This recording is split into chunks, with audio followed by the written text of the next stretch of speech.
Okay? All right. We welcome you all to the Hermosa Town Board regular meeting Tuesday, April 5th, 2022 at 6 p.m.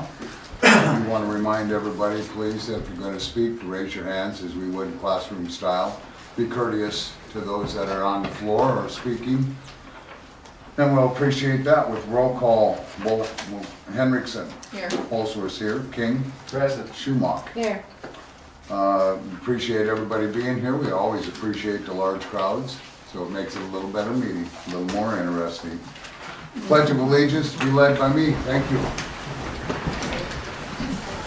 I pledge allegiance to the flag of the United States of America and to the republic for which it stands, one nation, under God, indivisible, with liberty and justice for all. Thank you all. With that being said, if Mitch would be kind enough to do the oath of office for Kramer, who will be filling the position of Mr. Flug until it expires, we'll appreciate it. Go ahead, Mitch. Repeat after me. I, and state your name. I, Linda Kramer, Having been appointed to the office of trustee having been appointed to the office of trustee within and for the town of Hermosa, within and for the town of Hermosa, in said county and state, said county and state, do solemnly swear that I will support the Constitution of the United States, do solemnly swear that I will support the Constitution of the United States, the Constitution of the state of South Dakota, the Constitution of the state of South Dakota, and the ordinances of said town of Hermosa, and the ordinance of said town of Hermosa, and that I will faithfully and impartially, and that I will faithfully and impartially, to the best of my knowledge to the and best of my ability, knowledge and ability, perform all duties of my said office of trustee. perform all duties of my said office of trustee. Thank you. Appreciate it.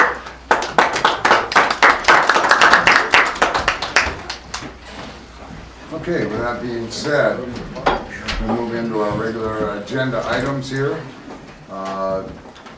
Call for changes or review of the current agenda as done. I would like to move, under new business, we had Nick Benton, who's running for Custer County Commissioner. I'd like to move him up so he don't have to stay for the entire meeting right after claims. And then when we get into engineer, then Roy Rittenbaugh is here. I would like to move him into the under engineer Hermosa Hills Drainage and the discussion there for that portion of it. So Roy is made to stick around all night long also. G13G. Right, so he'll be in the Hermosa Hills on G, and then we'll move situate from there on Nick Benton. Will be right underneath claims, and he'll be having discussion with him running for commissioner tonight. Was there anything else that finance officer had, or any of the other board members for changes? If not, a motion to accept the agenda as amended. So moved. Mr. King makes that motion. Hendrickson seconds that motion. Any further discussion? There being no further discussion, all in favor say aye. Aye. Opposed, same sign. Motion carried. Appreciate that. Next item is your consent calendar approval of the March 1st, 2022 minutes, March 15th, 2022 minutes, regular meeting minutes of March 21st, 2022, special meeting minutes, and March 21st, 2022 equalization meeting minutes. I disagree with March 1st in trustee input. Pardon? I disagree with what is stated for my trustee input. I did not say I was disappointed in the ordinance changes. I said I was disappointed in the reasons that were being used for ordinance changes. And I also stated that I wasn't doing input because I was tired of being ridiculed after I made my statements. Appreciate that. So I would like that to be corrected. Well, we were just trying to keep some of the drama out of it, put it in a format to That is still clarify. what I said, and I have the right to what I said. Yes, ma'am. Thank you. Okay. So that'll stand corrected with the FO, and you can take that and Thank you. recorrect that portion of it, and so then minutes will be accepted as amended.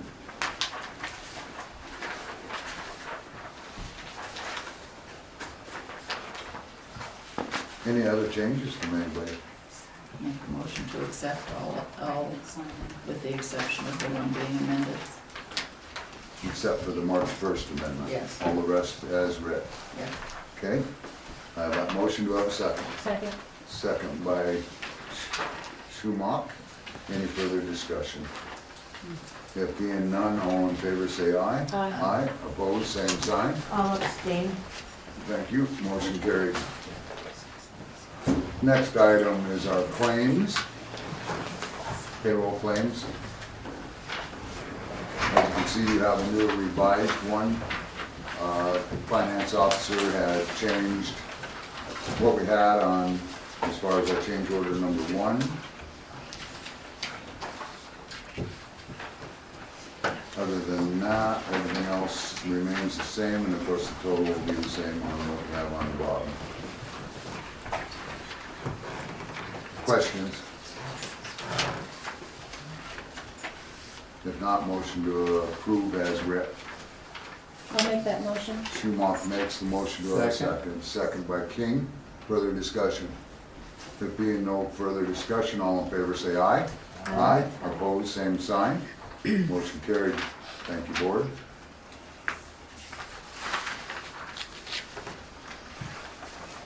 Next item on the agenda, we'll go to Nick Kenton. Nick is running for Custer County Commissioner, and we'll appreciate if you come on up to the podium and we'll hear where you're at, Nick. Appreciate you coming back tonight. Yes, thanks for having me. Like Dan said, I run for county commissioner, kind of new to the game.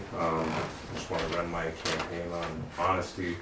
Type of guy that if I don't have an answer for you at this particular point, I will find one for you. I will not push you off.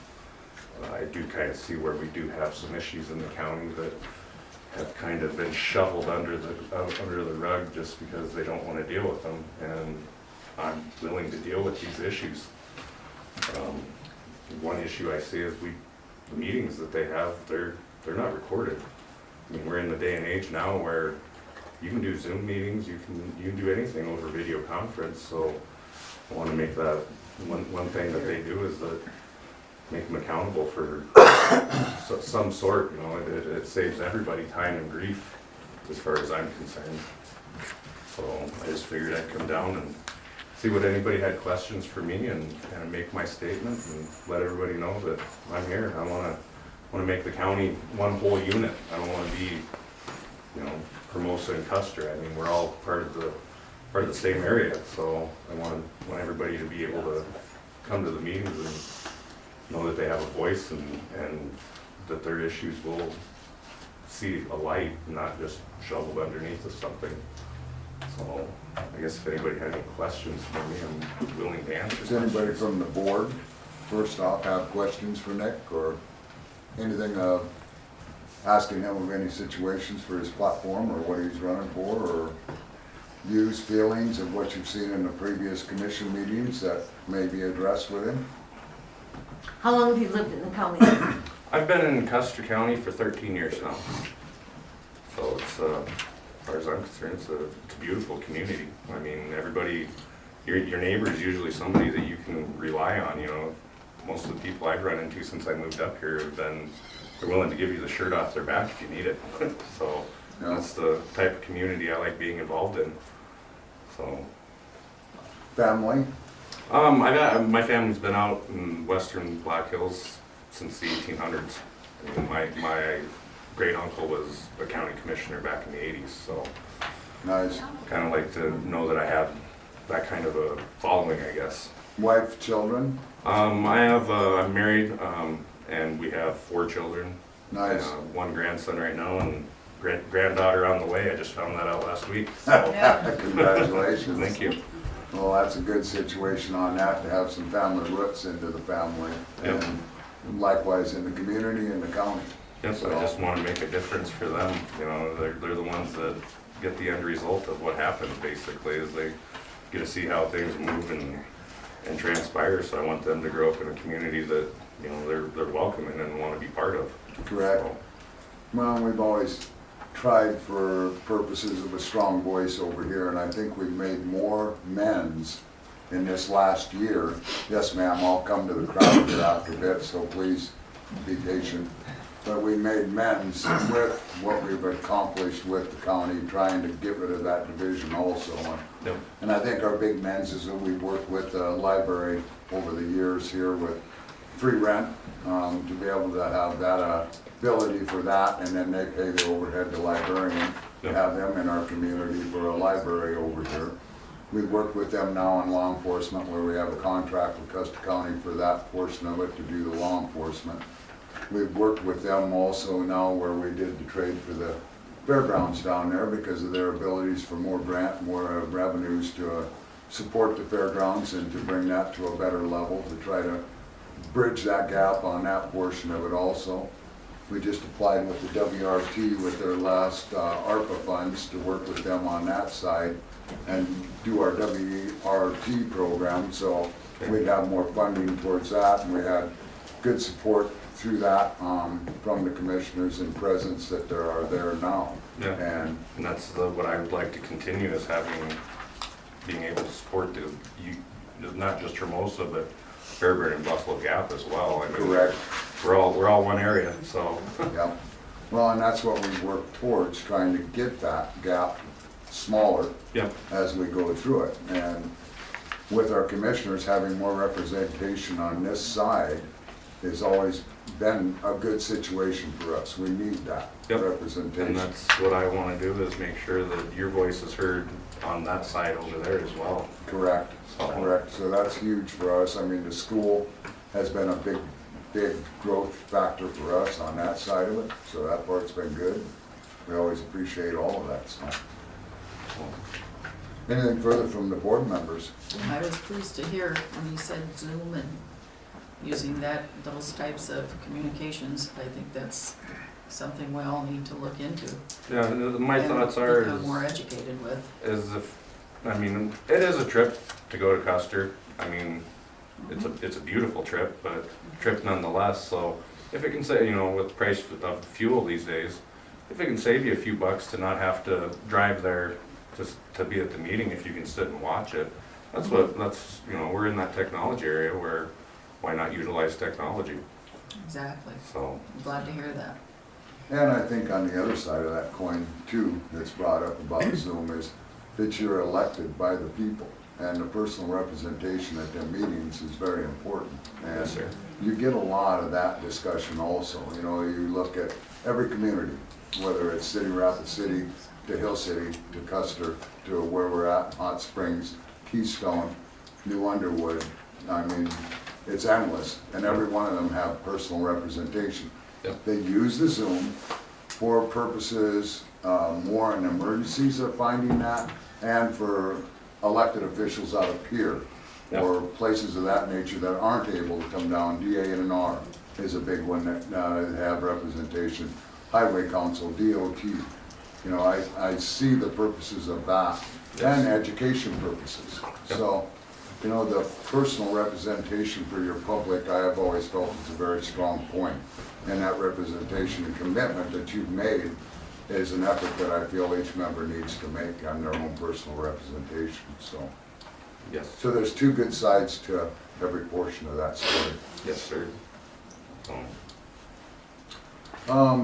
If there's nothing further from this board in the audience, Ms. Jerns? Yeah, Nick, I was just wondering, what is your work experience?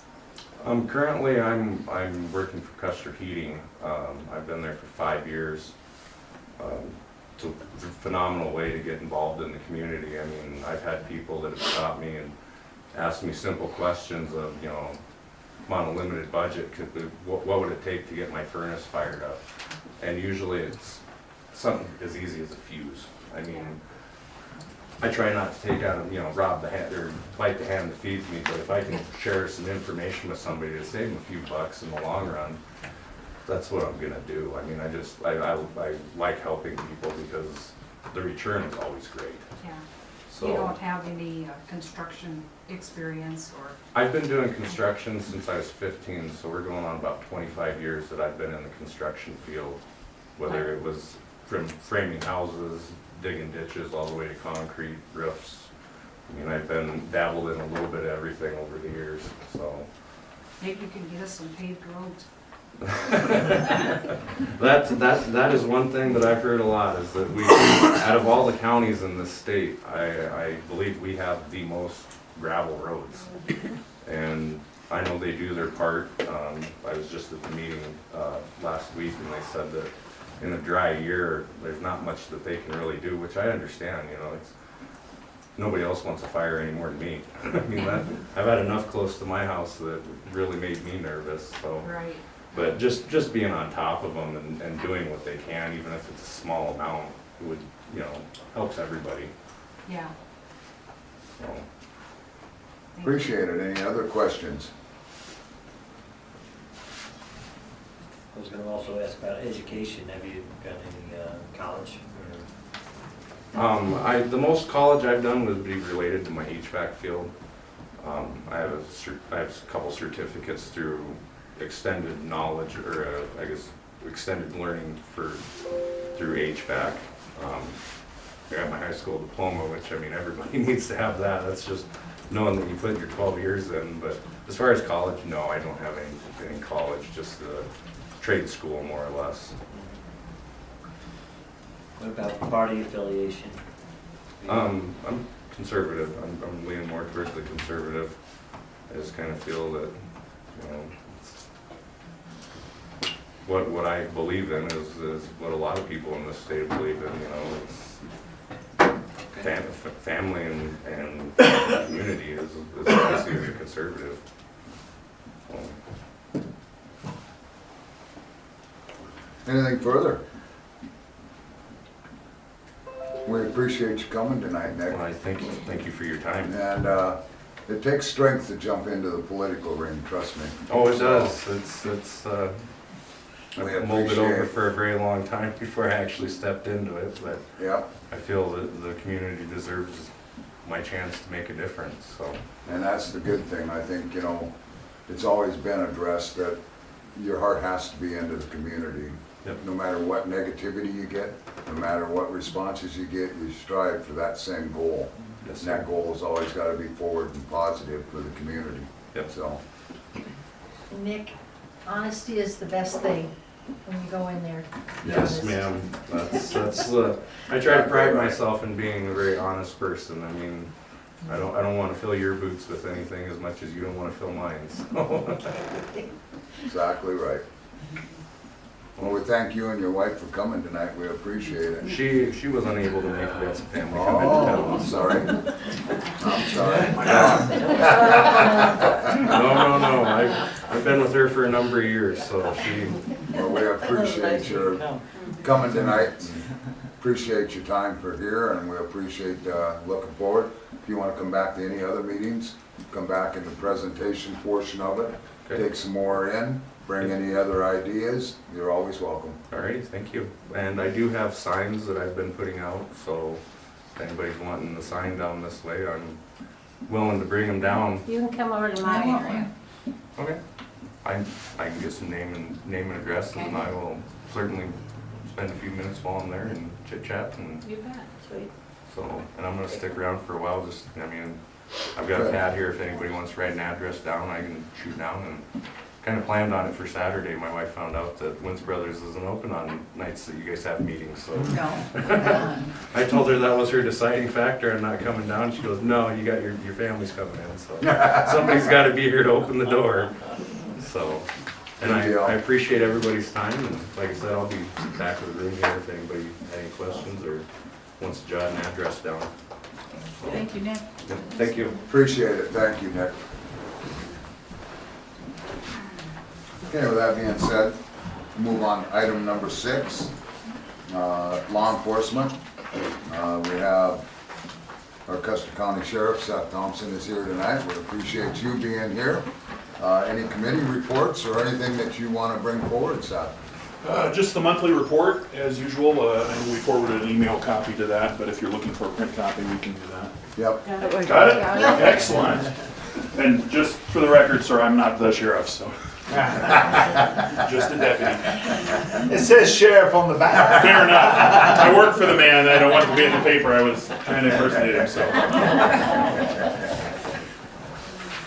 Anything that you need to bring out of any special patrols or any concerns or any activities that have occurred that should be brought to our attention or anything in nature or?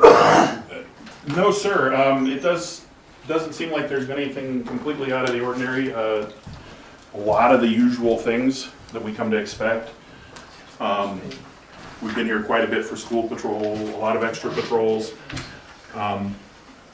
Just fairly routine, most of it. Yes, sir. How's your new deputy doing? I've seen her over here. Megan, she's doing well. She graduated from the academy, and I think she came over to introduce herself to Yes. all you folks. So, yeah, she's doing great. She's enjoying things, and you know, she grew up around Custer, so I mean, she's got, you know, her mom and dad were there for many years.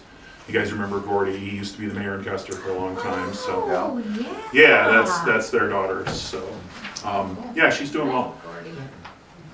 So we're getting people back in, so we're making offers, and we've got someone in the academy right now, and they should be out on the street in a couple months. And yeah, we're getting staffed up again, so it's good. Yeah, I've seen her around town and I always wave, so. Yep, yeah, that would be Megan, so stop and say hi. She likes to chat and get to know people. So. Well, she was busy when the last time I saw her. Her lights were on, so I didn't want to There you stop. There you are. So. Good. Mr. Cannon. Yes, you need somebody to make a good point about this fella right here, the sheriff. I know a lady that could, you know, probably tell you some good stuff. You recognize Barbara Cannon? I do. I do. Old teachers of mine from back in the day. So, yep, junior high school, as a matter of fact, back when they called it junior high school. So, Yeah, but that was all part of the adolescence, right? yeah, I did my dumb adolescent things like everybody else. So, it's true. So, But the true karma set itself aside and brought you to this position, so that's here good. I am. So we appreciate that part of it. Any other questions from the board? We appreciate your attendance tonight. Thank you, sir. Thank you. Thank you. I know we looked at the Homeland Security Grant award. We still haven't heard anything on as far as the radios, so we're still in hold mode on them. I know at last meeting I had asked that we send an email to the Custer County Sheriff or communication about their future contract, and we need to do that so that we put ourselves in position for renewal of that contract and know what their new offer is going to be in that contract. It's something you might mention to Marty. I will. And then Tracy with the State's Attorney's Office, so they're both aware of that, and that we can bring that forward before our expiration date on that contract and know what we're going to expect for the next 6 months or 1 year contract. Okay.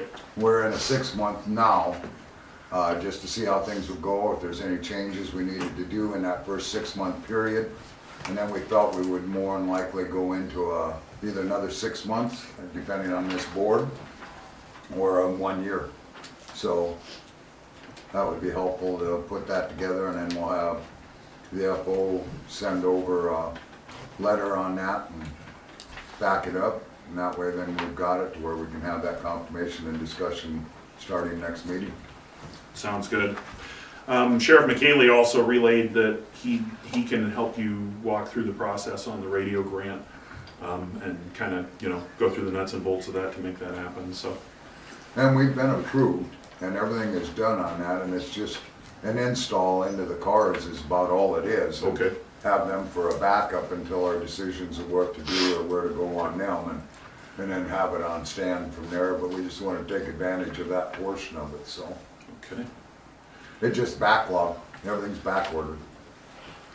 Yeah, supply chain troubles are hitting all of us with things too. Yeah. Buying ammunition, as an example, is a little tough. Yep. Spare parts, all of it. We appreciate that. Anything further from the board? Okay, thank you, Mr. Thompson. Appreciate it. We'll look forward to hearing next meeting from one of you. Next item we have is item number 7, if there's nothing else from the board on law enforcement, is legal. Still haven't heard from Megan Kruger. Okay, we'll appreciate that, and that'll be a pending situation. We'll have some items in executive session to discuss, so, Tonight? yes. So we'll have a couple items on personnel and contract to go over on that aspect of it, so. Next item is number 8, I have a engineer. question on legal. Yes, ma'am. How are we coming out with that lawsuit from Southern Hills Water? That's a situation where we'll discuss that in executive session. It's still in litigation, so there's not really much we can say right now, so. Unfortunately. An answer to your question. Thank you. That's being handled by outside counsel, not me. Why is that? Not you. Sorry. Why is that? Because of insurance aspects. Handled by lawyers out of Aberdeen in federal court. How were they selected? They, I don't Oh, but they know. what? Selected. They, Because oh, we they had are- a prior case similar to this up in Watertown a few years ago. But we have, and our insurance company is the So one that insurance selects. company Insurance selected company them? selected Right. them. Okay, under engineer, Aces couldn't be here tonight. Her husband had surgery today on her knee, and so she had to be there with him and then their children and so on and so forth. So she sent staff on the engineering, the water rehab project for the WRT, of course, is pending results of the water test. Have we received that yet? Boy, that's, why is it taking them so long on that one? I mean, that's been way over what it normally takes. So a nice follow-up on that, because that's huge on that part of it. We're soon upon, well, what, going to pier next week? The following week. So we need that so that she can calc where she's at. So if you would call tomorrow, you tell them the urgency of what we need on that would really be appreciated. That latest test is huge on that part. So that's where we're at on that one. The Lone Coyote subdivision, we're waiting on the new application items. I believe Mr. Preston. There's probably more I want to say than I will, but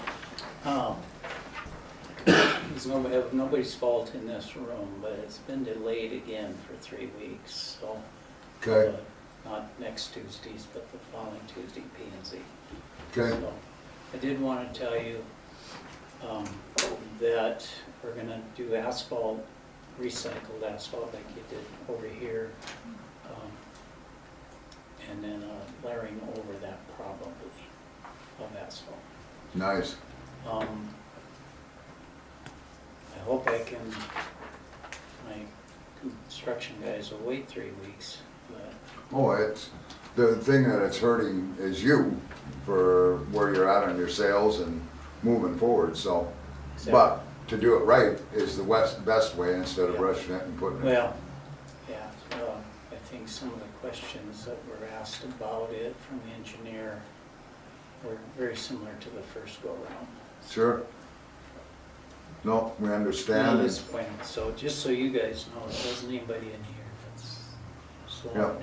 Well, and we appreciate you keeping us updated on everything. And, Thank you. we appreciate your partnership in this whole situation. Likewise. And there will be a situation down here too, as we get farther down, where we'll have our final payout. So we're gonna need the contributions on that portion of it for the final on the project, so. So you may let the title company know, and Okay. disbursement, if they have any questions, they can get a hold of the finance officer, and let her know and she can give them totals on where we're at. Okay. That'll be appreciated. Hermosa sidewalk project, there's a letter in here or an explanation from Mr. Banks. He's asking for where Zach was out, who's been handling that Hermosa state or project for the state. And on that questions, he has 1 and 2, whether we can reduce the plans to a point that is at a budget amount based on DOT estimate. Delete some portion, have not calculated how much needs to come off, maybe send it to the highway. Or item number 2, break into the plan sets. Set number 1 would be a budget level for DOT. Set number 2 would be a remainder of the project. So for those that haven't been involved on the sidewalk or have brought up on updates or anything else, and for the rest of us, we of course fell higher on estimates of the engineer. So we're not going to be able to do the whole project all in one shot. I, in my opinion, feel if they break it into 2 plan sets, bringing it into that budget level of where we're at right now is about the smartest, because then item number 1, you're doing the same thing. And then the set 2 would be the remainder of the project that we apply for next year, or whenever we qualify to apply for after this project. Because construction on this won't start till next year.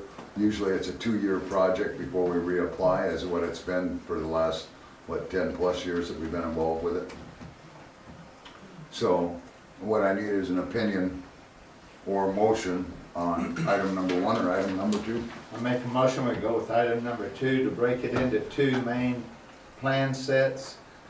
Set 1 being at the budget level per DOT, and set 2 would be the remainder of the project that would be applied for with future funding for. Second. Thank you, Mr. King and Mrs. Hendrickson. Appreciate that. Any further discussion? There being no further discussion, yes, sir. How come they don't rebar the sidewalks? Pardon? How come they don't rebar the sidewalk when they pour it? I mean, you If go they down ever there by have to railroad tracks, repair. it's that high. But if they ever have to repair, then they have twice the mess to do rebar on that situation. Sidewalk is just always allowed to float. In normal conditions, like this one over here, if the railroad wouldn't have done the work they would have, we wouldn't have had the problem, so. Well, I was just up in Harriet last weekend, and the state did Highway 83 going right through the town. A bunch of those business owners gotta take the sidewalks back out because it shifted, just like it did down here. Sure. Now, if somebody trips on that sidewalk, the city is liable for that bill. Because I had a store in Aberdeen, and the city come in and cut off the meters and let them stick up that high. And the lady tripped on it, and I had a $500 bill for that. Even though I didn't do it, I was liable for the sidewalk in front of that building. Yeah, Which is the same down here. If some kid trips on it, the city's got the bill for it. yeah, Where the rebar would take care of that problem.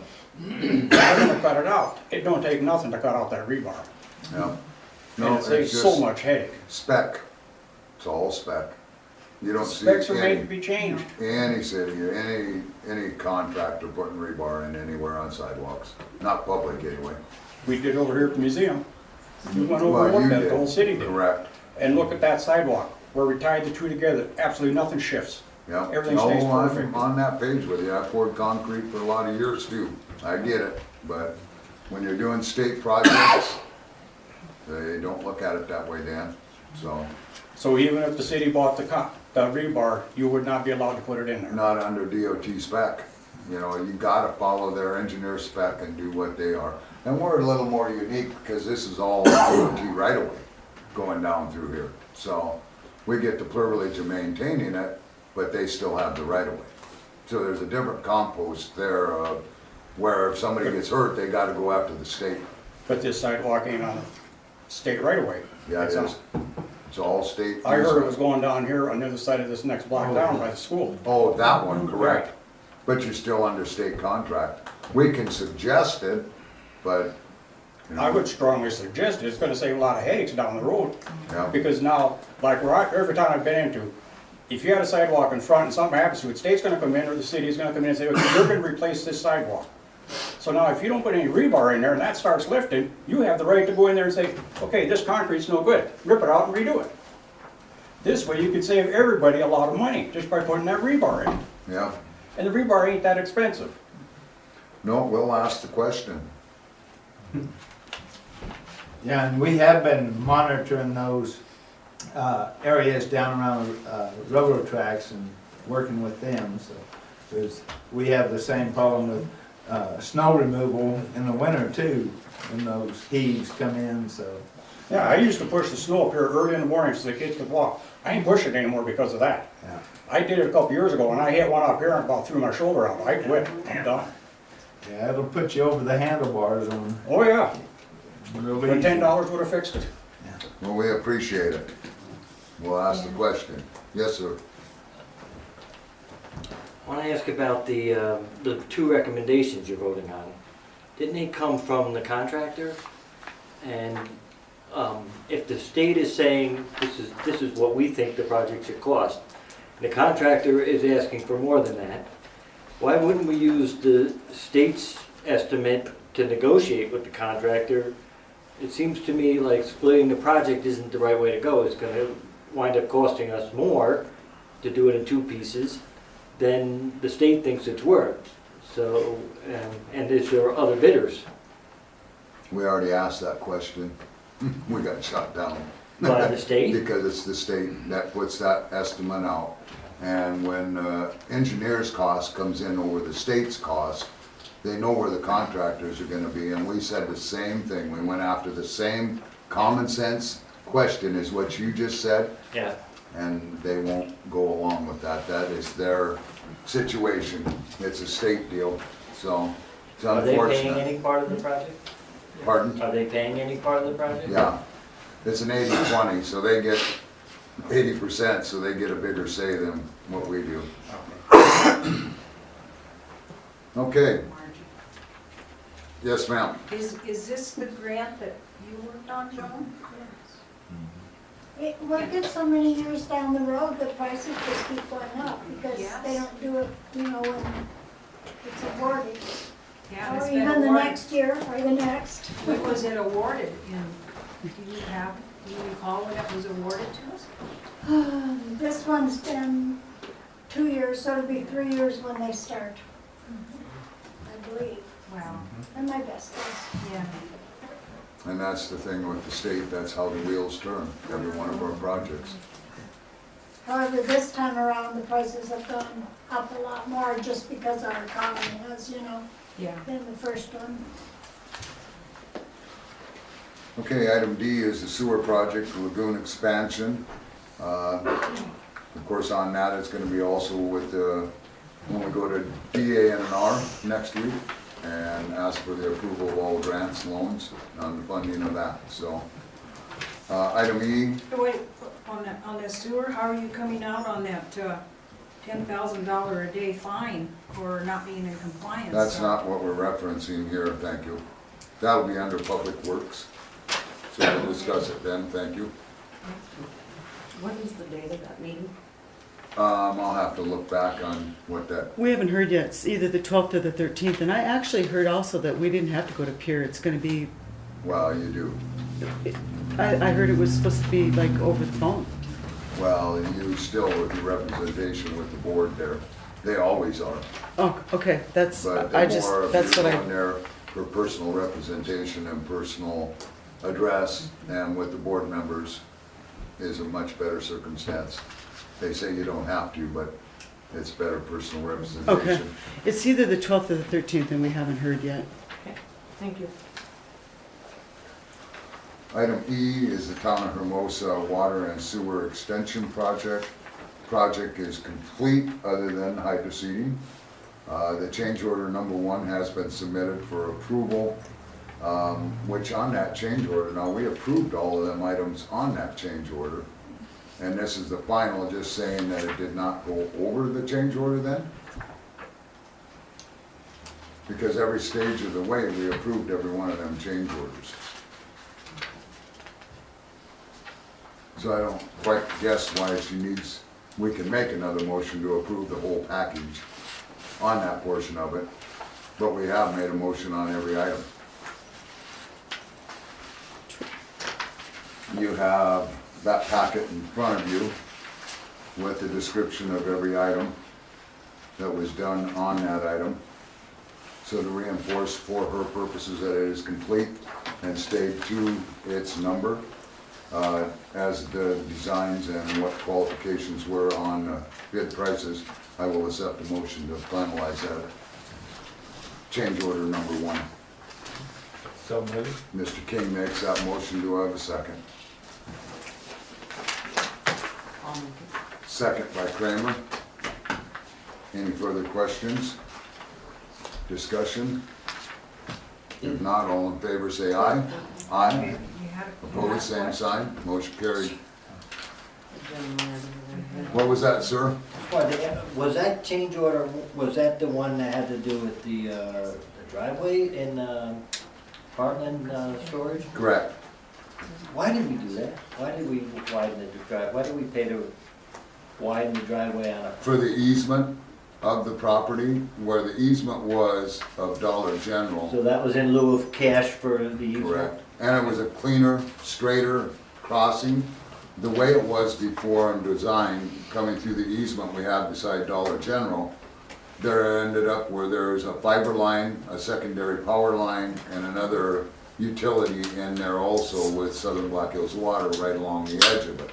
So for us to 90, come down 90 and go back out and then come over into our easement, it took more restriction and loss of line going across straight, less as far as confusion, coming down another easement on as far as where we were on the other side of Southern Black Hills Water, and actually put us under their line instead of over their line where we would have been on the other circumstance at the end of the easement. So it was just a smarter, cleaner application all the way around. Thank you. Thank you. And we were also away from Dollar General structure Correct. too. So. Correct, on that whole aspect of it, so it just smarter construction.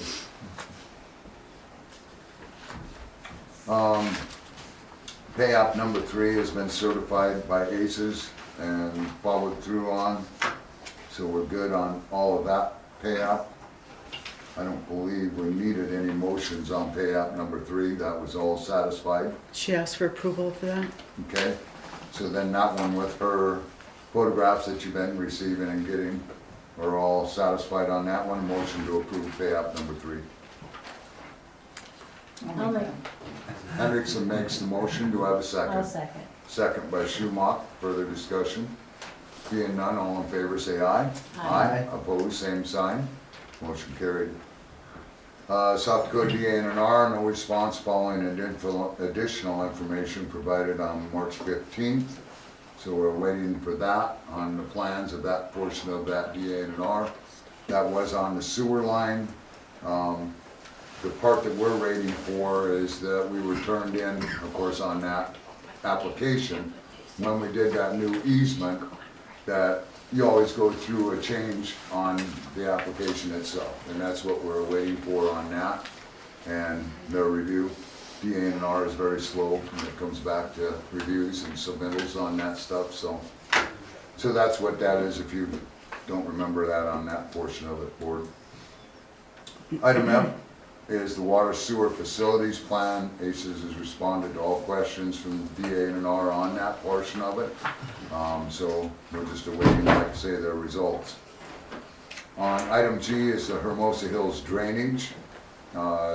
There is no update on that. Mr. Poulos was gonna get with you on that. Yeah, I mean, Winston Aggie is doing a drainage study. I thought he would have it done by now. See, and that isn't the portion we're looking at. What we're looking at is on Marie Street. When we met with Mr. Poulos over there, it was a matter where the ditches in the very beginning of your first phase of construction that need to have the coconut screen straw and seed put on them, regraded, and make sure that they're done like he did on all them first ones, or the second half of the development, I should say. That's what we're waiting to be completed on. And then the culvert that goes underneath Walter Street, where he was gonna install a 24-inch also, so that them flows would handle with the 18 and 24. So he said he was gonna get with you when I met with Roy and the Negabauers and them on that other sewer line issue. So now is the prime time to get that done because of the spring moisture and the seeding. I'll call him tomorrow. He's more to do with that than I do, but I will check with him. Yeah, it's just something that has to be done, and it'll hold up, you know, where we're going with the next plat, Right. because that hasn't been satisfied in your first plat. So we wanna get that part closed out, so we don't have any skeletons in the closet trying to come through that. Get a hold of it. And then, as you can see, his seed is coming up on everything he did last fall nicely, and it's taken hold nicely.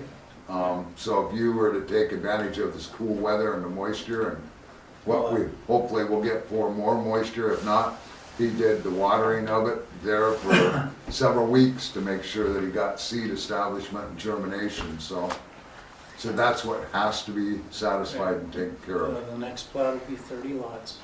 Pardon? The next plat will be 30 lots, Correct? and that'll hopefully be coming soon. Again, that's Herman's and Eggy. So.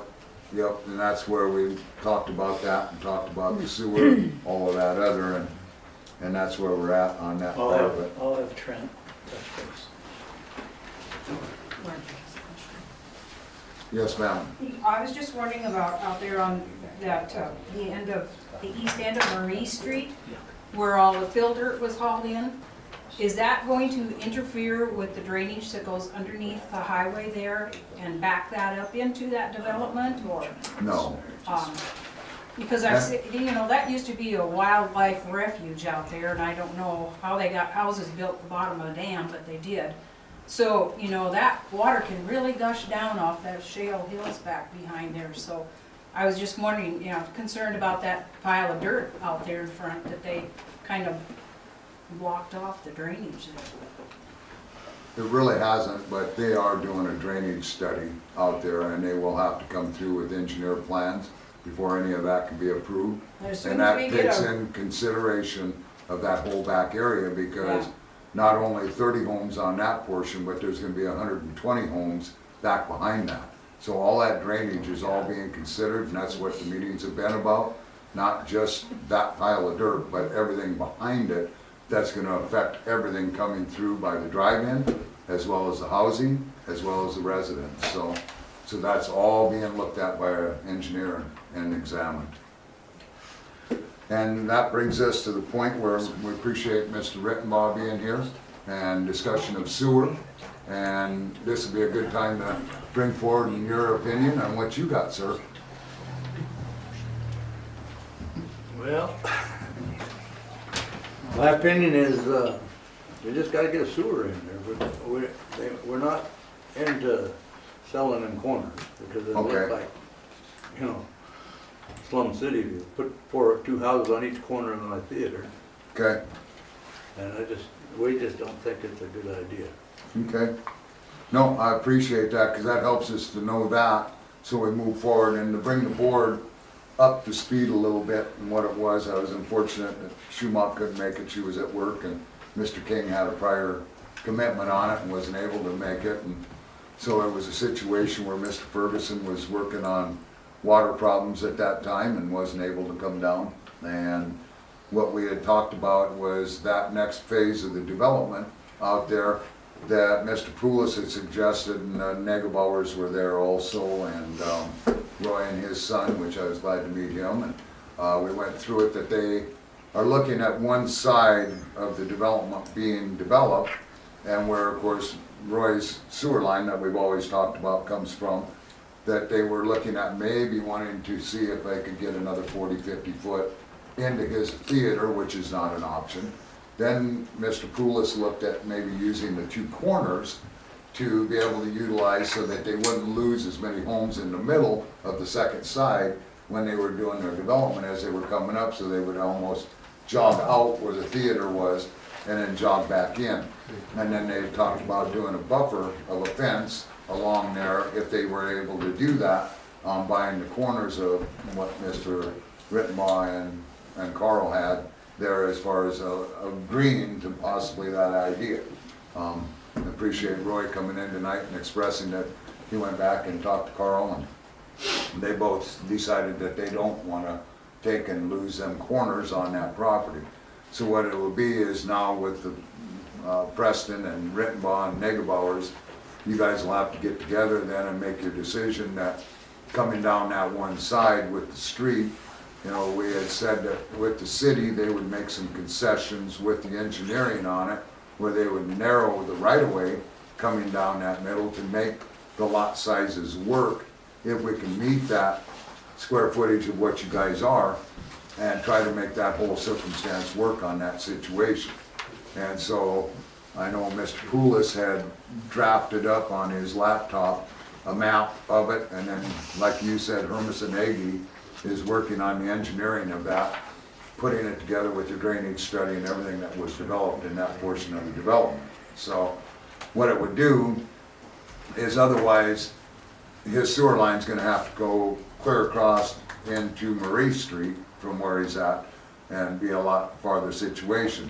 So they thought maybe they could work something out with Roy and Carl, that if they were able to buy them corners, that with that development portion, we would put the sewer closer and making arrangements where they could possibly dig the sewer in for Roy and put it in and do the fence in trade for buying them 2 corners off of Roy. So that's kind of where it was all left at in that circumstance till we heard back from Roy. I just wanted to make sure that I didn't miss anything or that I was correct in all statements. Well, where will the sewer go then, Dan? Pardon? Where will the sewer go? Well, it'll come across from Roy's through that easement that was created on the plat 2-3 years ago that we created that, and come into that main line of yours. And as what Mr. Poulos made mention, the way that Magellan pipeline is out there that you're gonna have to cross, the better thing for you guys is to have a sewer trunk line come down that portion of that new development for your future homes back behind, rather than jogging over from Marie and trying to pick everything up from there and crossing that Magellan line at an angle.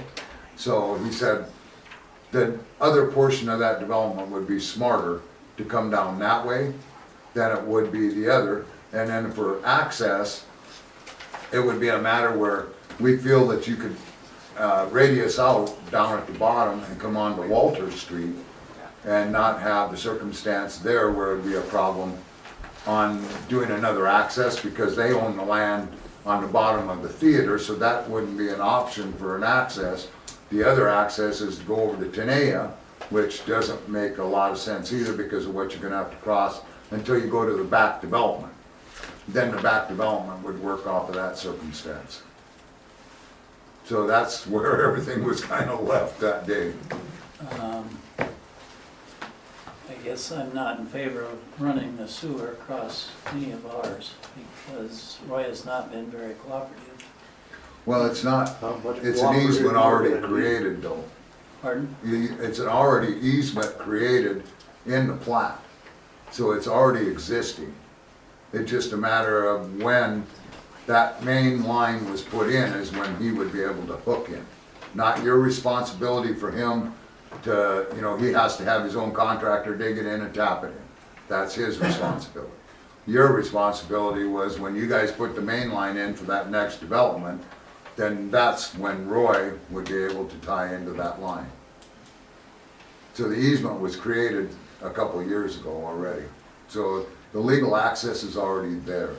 So the question now is for Mr. Poulos to put it together on what you have existing, narrowing the right-of-way up to be able to make them lots work, to see if you can still develop both sides.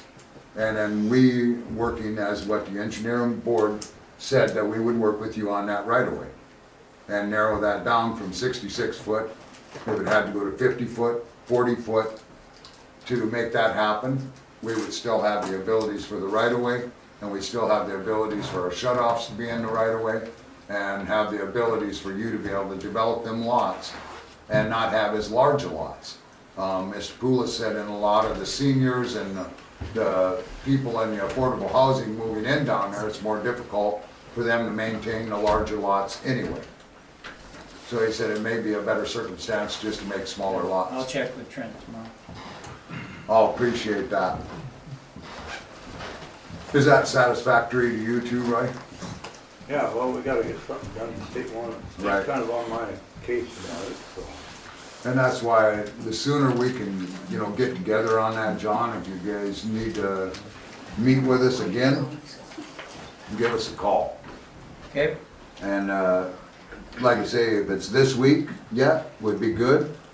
You can get together with Mr. Poulos and call, and we'll get a couple board members and get the rest of this put together then. Sound good? Yeah, we gotta get it done before the 1st of May. Hang on. Well, we're gonna have to do something, cause Well, I've been after you for years. The big thing is gonna be the direction that we wanna head in a positive way, all the way through on it. That it's a win-win for everybody, so we'll make it work and see what we can put together. Otherwise, it's gonna be just a longer extension for your sewer line and put it in presence the way it is now. So either or way, if they, whatever their decision is, if they don't decide to develop that phase and they're gonna move to the back phase, then you just gotta put in longer sewer. You still got the easement all the way over to Marie. Okay? I'll keep you informed as they keep me informed. I'll call you if we're gonna meet and let you know, Roy. All right. Thank you, sir. Okay. Thank you, Mr. Preston. Okay. With that being said, we'll move on now to Whitney Street drainage.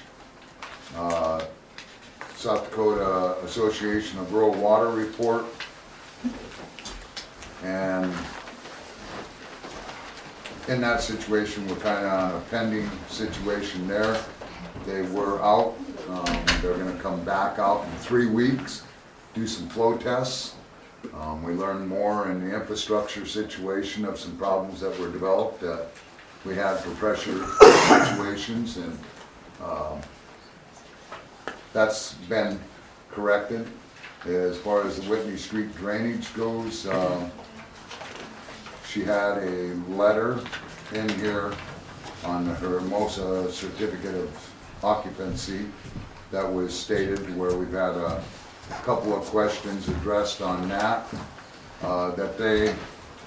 she is still recommending that we use the temporary certificate of occupancy until they achieve the rest of their parking lot that's left to finish up there, and then there's a couple other items to finish, and then the drainage has been a situation still too. We're hoping that we can have another open conversation. The drainage is still occurring on everything down there. It hopefully will come to a slowing factor, but that hasn't occurred yet either. And we're gonna move forward with that on that situation as we develop and kind of take it from there. The alley in the 3rd and 4th is slowed way down, and that's a good situation on that one. So we'll hope that we continue to gain on that portion of it. Other than that, if we continue to move forward on that part, we'll be in good shape. The annexation study for McDermott Street, she needs the board approval on that annexation study to include McDermott Street, which we voiced that last meeting, that we approved that. I don't know if the finance officer mentioned that or not to her, that we approved at last meeting, that we were in approval when she sent them last documents. I didn't say anything to her when I received this report, no, so I'll let her know. So we'll let her know that we were in approval of that, and that we did do a review, and that everything in that portion of it was in good shape, so. And then that would move over to old business A, annexation, Gumbo Lily Fairgrounds and McDermott Street, right? Correct. So we'll just add McDermott Street over to 12A. Okay. And once again, the public hearing will be Tuesday, May 5th. Yeah. On that first one. You know what you need to do for that? You have to set I'm working on certified it. letters between April 10th and April 25th. Okay. Pick your date, as long as it's not more than 10, or excuse me, not less than 10, but not more than 20 days prior to the public hearing. Okay, And you have to also send those by certified mail have them all ready to go. and certified letter to the Custer County auditor. So the notice of hearing along with the resolution of intent, which hasn't been approved yet, so it'll be on the sign. And there's 3 of them. There's three. These are 3 separate resolutions. Mm-hmm, So there'll be 3 separate public hearings. okay. They can generally be noticed for the same time, I suppose, 6 p.m. and 8 p.m. Okay? Mhm. So if you have any questions about that, let me know. I do, I may. One of the questions I did have is that when I send the letter to the, certified letter to the citizens, can I list all of the properties in the same letter, or does it just have to be their property? You give them, you give them the resolution. Give them the resolution, okay. All of it. Okay. The whole thing. All right, Okay. Every person should get the same letter, okay. or the same document. Mm-hmm, got it, okay.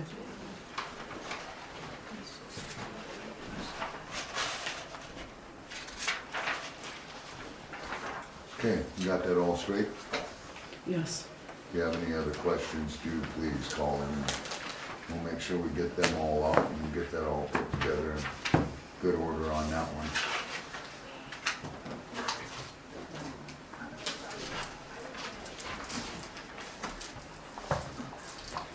Okay.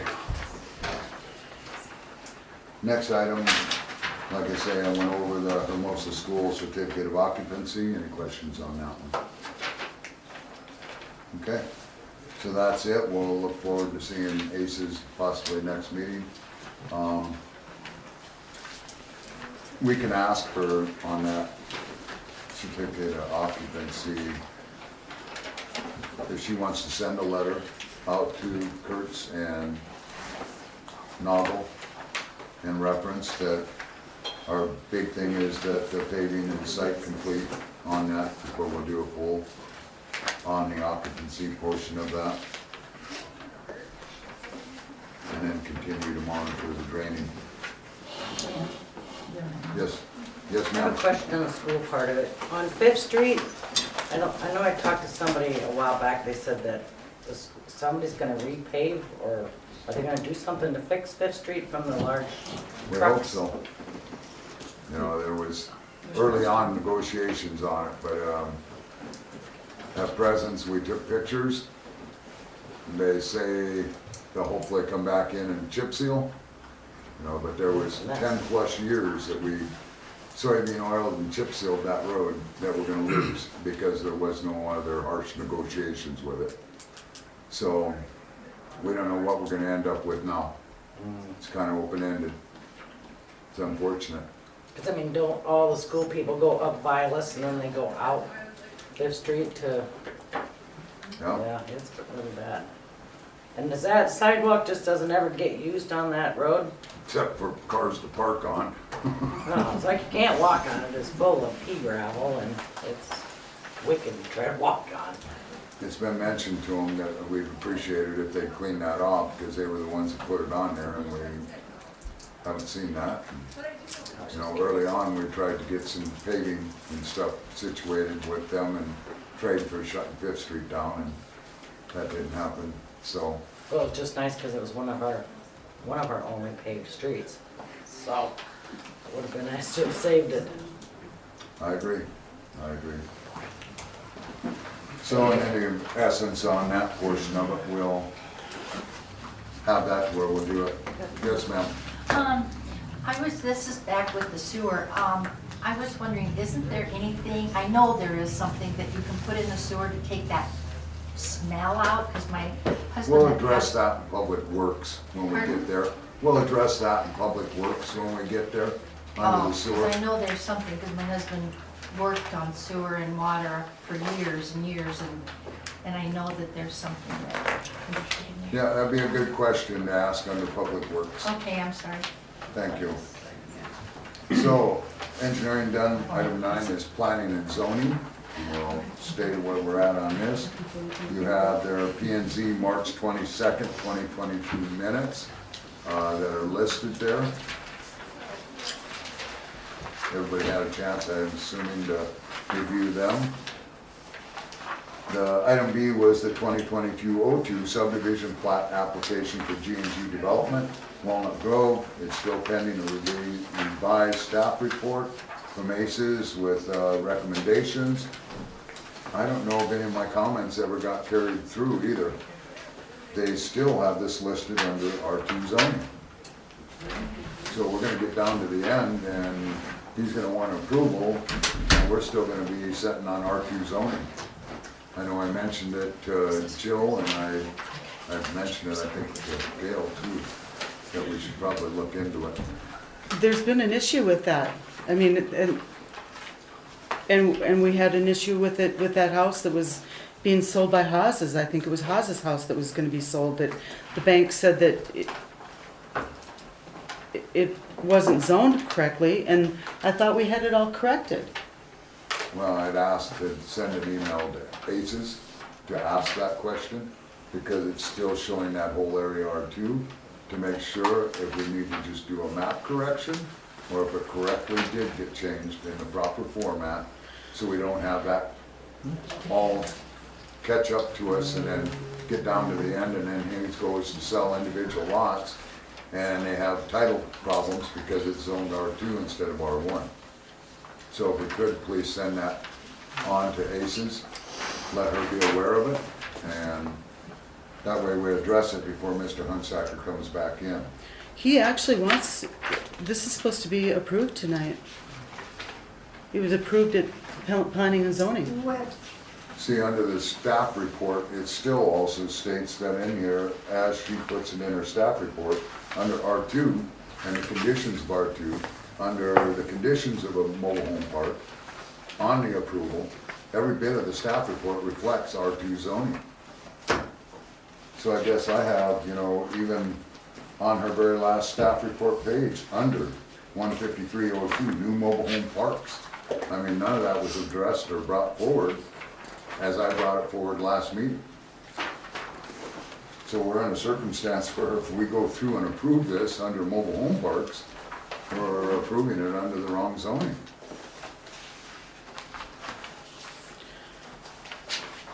So, Yes, ma'am. It was discussed with Leah at planning and zoning also, and Gary was at that meeting.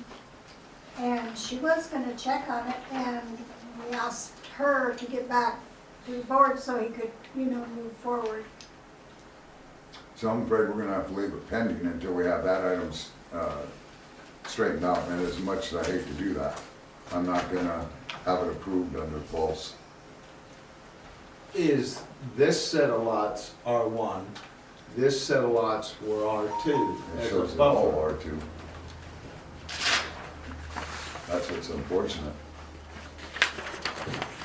So that's why we just need that correction. You know, I looked at that part of it too.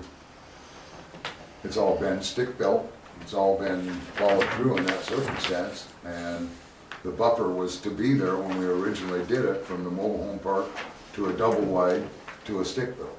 And that's how it was all developed and designed. But if we approve it with this present staff report, we're approving an R2 development. That's where it needs to be corrected to R1. I'm sorry to be that bearer of bad news, but. So I'd like to make a motion to leave this pending until we get a clarification on that zoning, please. Second. Second by Hendrickson. Any further discussion? If being none, all in favor? Yes, ma'am. Could we just have Gail also check with Leah to make sure it doesn't have to go back to P and Z? If it was not taken care of, then we have to rezone. Then we'll back, hoping we have to come back to find out. Exactly. Oh, yeah. It'll be the total. I'm hoping it'll be as simple as clerical, you know, because clear back when Gary first come in on that, Yeah, that's what he thought, but we couldn't find it anywhere. and see with the R2, the difficulty is you can't cross into R1. R1 can cross back into R2, but you can't with, What's the county show that to be? and that's what we want a I clarification. mean, the plating in the county, when it was platted, should show what those two are. And all these that have been built, what were they listed as far as when we had the building permits and all that on those? What were they listed? See, and I think I asked Jill about that too. Yeah, Jill? If I remember correctly, Jill was checking on that, and the county told her they do not have it down as far as zoning. They have it down as, Just the plat. right, and how they're being taxed, commercial, residential, whatever. So she didn't, I'm pretty sure that Jill told me she would check with the county. Okay, thank you. Okay, any further questions? If not, all in favor say aye. Aye. Opposed, same sign. Motion carried, thank you. Item C is the 2022-06 digging grading permit for the buried fiber optic for Range MP, Next Level LLC.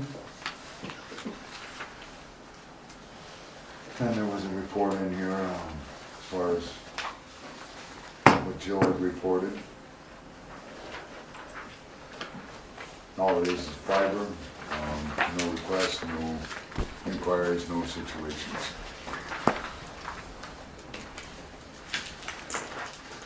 Motion to approve. Motion by Kramer, second. Second? Second by Mr. King. Any further discussion? There being none, all in favor say aye. Aye. Opposed, same sign. Motion carried. Thank you. Didn't get it out. I didn't want to have to bring the gavel. Thank you for that. So, item number 10 is Public Works Committee report. Streetlight repairs. Water Sewer Department. I don't have anything on the streets. I guess we know that Fifth Street's a mess, and how that's gonna get resolved. Streetlight, that one has been repaired, but like I said before, we still got some in stock. I think we've got 5 or 6 that are yellow yet. So those will be replaced as they go down. On the water, the quarterly grads I took in yesterday,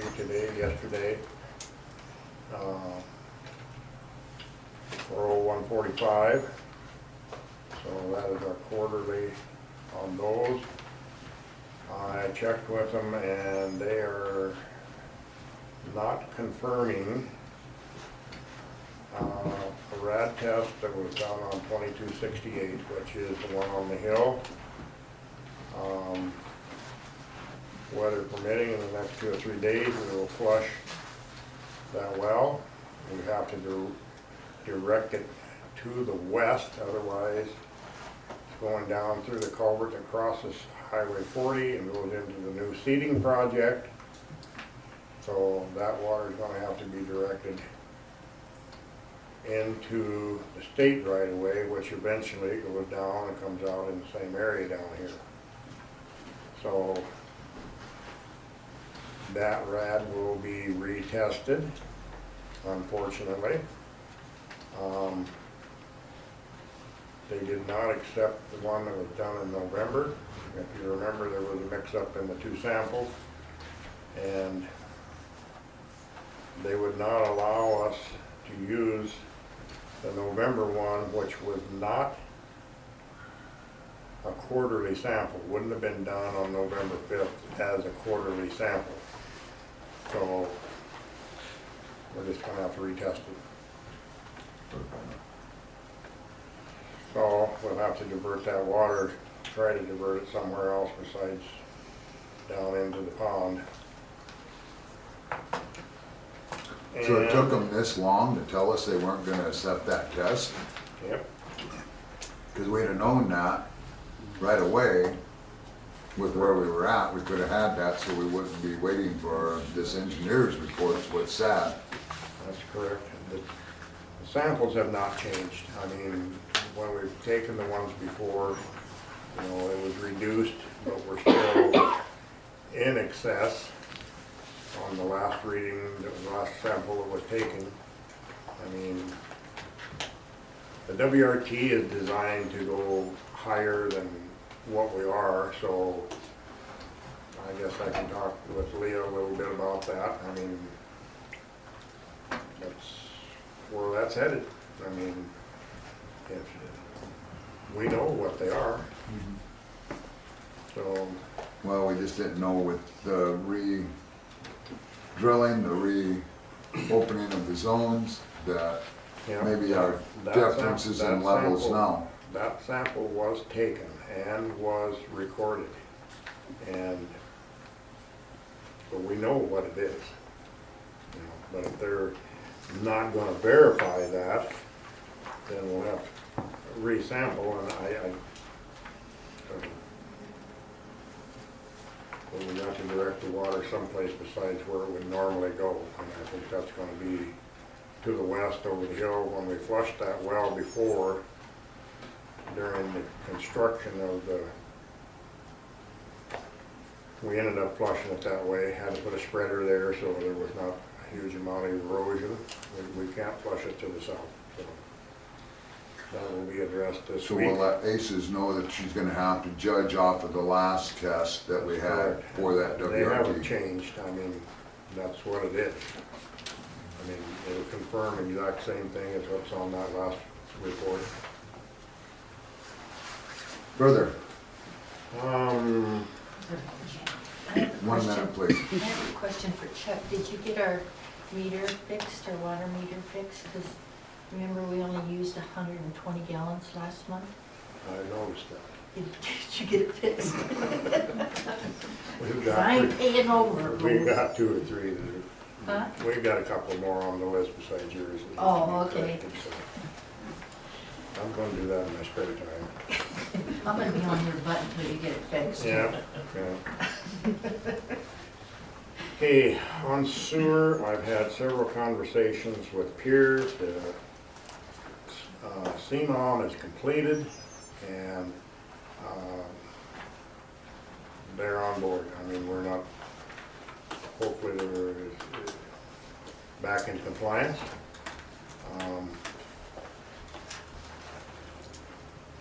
That's where that's at, you know, as far as pumping or anything, these really heavy windy days have really helped. It's dropped it 16 inches in the last, and we're having about 3 more days of high wind. And it's holding its own. As far as the rumor that it's about to overflow is not correct.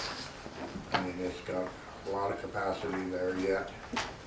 So that's where that, and we'll follow up on the rest of the reports that need to be done. And then she did get it proofread, did she, and that stuff. It's in the packet. Yeah. And so for the audience's purposes, then the $10,000 a day fine situation has all been handled, taken Correct. care of, and we're in compliance. Correct. I pulled another sample and took it in 2 or 3 days ago, I guess, when I took the rads in. And those tests will confirm what we already know. So that will clear up the confusion, hopefully, on the land application. So it's in the works. Okay, We, you know, we have till the 1st of May correct. to get it in the plan, so we still have a couple weeks yet or 3. So hopefully that will get worked out. If anybody has any questions, I'd be glad to answer. Marge has one Yes, ma'am. Chuck, I was just wondering, are you going to address the infiltration of the fresh water coming in to the sewer? And the second question is, do we have any idea how many sump pumps are being pumped here in town? and how many of them are being pumped into the sewer instead of, you know, outside? There is probably 2 to 3, and I addressed that with Mike from DNR, and we just completed cammering and jetting, and to the tune of $37,000 to confirm that the infiltration is very, very nil. We have videotapes of all of it, and the areas that, you know, we have some areas that there are root problems, one thing and another, but there's very little infiltration, so that is not an issue. But according to the article in the paper, from the DANR, it said that we need to take care of that water infiltration, the weep holes and all that kind of stuff. That's false information. I mean, it's just, we just spent $37,000 cammering and looking. And if you would like to come in and view the tapes, you certainly can. Well, I don't need to, because you told us there were weep holes over there all along Main Street here in that sewer line there, so between that and the sump pumps, I mean, and I'm sure there's more than just 3 sump pumps in this town. Well, if you can find them, I'd be glad to look at them. I know who's put them in, what's happened along the way, and, you know, the infiltration is minimal, very minimal. So that, My concern is with all these additions that they're wanting to put in to our city here, we can't handle it down there right now. And you're talking that's the idea. so many more homes. That's the idea of the new cell that they just mentioned, that's in the engineering. We bought land years ago to expand that, and that's where that cell is going to. And a treatment system still is not out of the question, but this new cell system, hopefully, it depends on the rate of development. If we get 100 homes in the next 5 years, then we're probably going to have to look at another option. And I think that's what you're looking at right now. You're gonna have to look down the road 20 years at least. That's correct. Because of the expansion and stuff. And what we have done is that, and the engineer has done that, and you go to a 5-year plan and a 10-year plan. And that's what we've done with our engineering and our future use plan. And that's where the DA&R plan is being handled, and like Mr. Ferguson said, with everything we did on the infrastructure, we proved that the percentage of infiltration was, what'd they say, 5%? If that. Not even that. You know, and so that is a big situation on our side to say, you know, we put on 20 more new homes and we've got 10 more commercial that are established. We're using more water, plain and simple. Gail, is this still a draft or is this the final? Because I've got some questions for you. Typo type stuff. Do you have more, Mr. Ferguson? What's that? Do you have more? No, that's it. Okay, what we had next was the approval of the CMOM here. Yes, ma'am. On the water now, this last time, since you claimed that this leak is taken care of, which it's still flowing down our alley. Not as strong, but it's still flowing. Did you take the meter reading from what you put into the tanks up here, and did you compare that to all the meter readings that you got to see if they're fairly close in gallons, or if you have a big discrepancy there yet? Or are you just gonna sweep that under the rug and forget about it? That's done monthly. I know it's done monthly. I just got a water bill, so you should have all the readings off from these lines We going do around. that every month, Margie.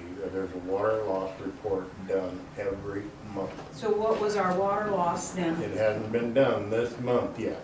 No, for the end of last month. It was way, way down from on the consumption, because the leak was fixed up there, and the consumption is way down on the well, way down.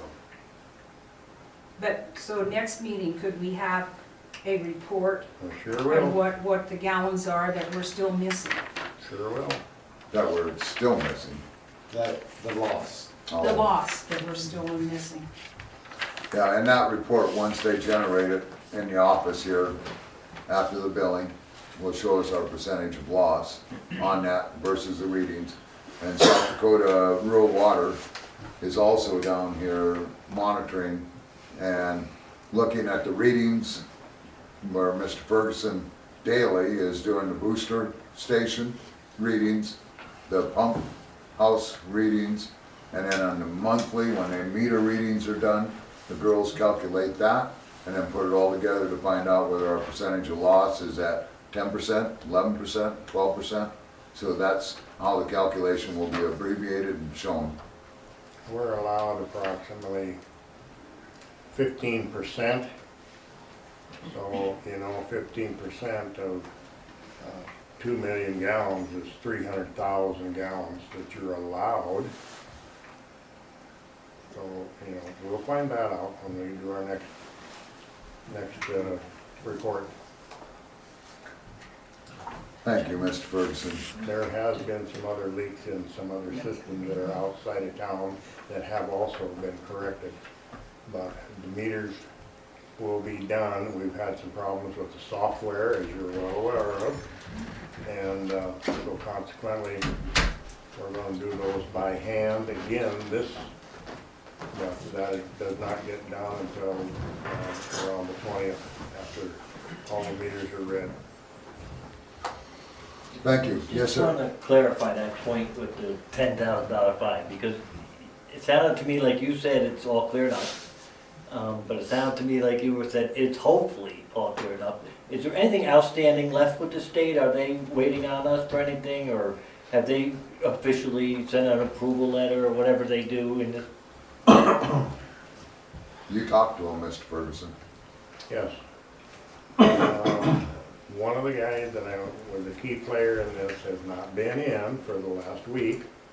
So probably tomorrow or next day I will confirm with him again on what, procedures are left to do. The CMOM was the big thing in that. What that is, if you don't understand it, is what our intentions are for future growth and what we're going to do as far as capacity and those kind of things.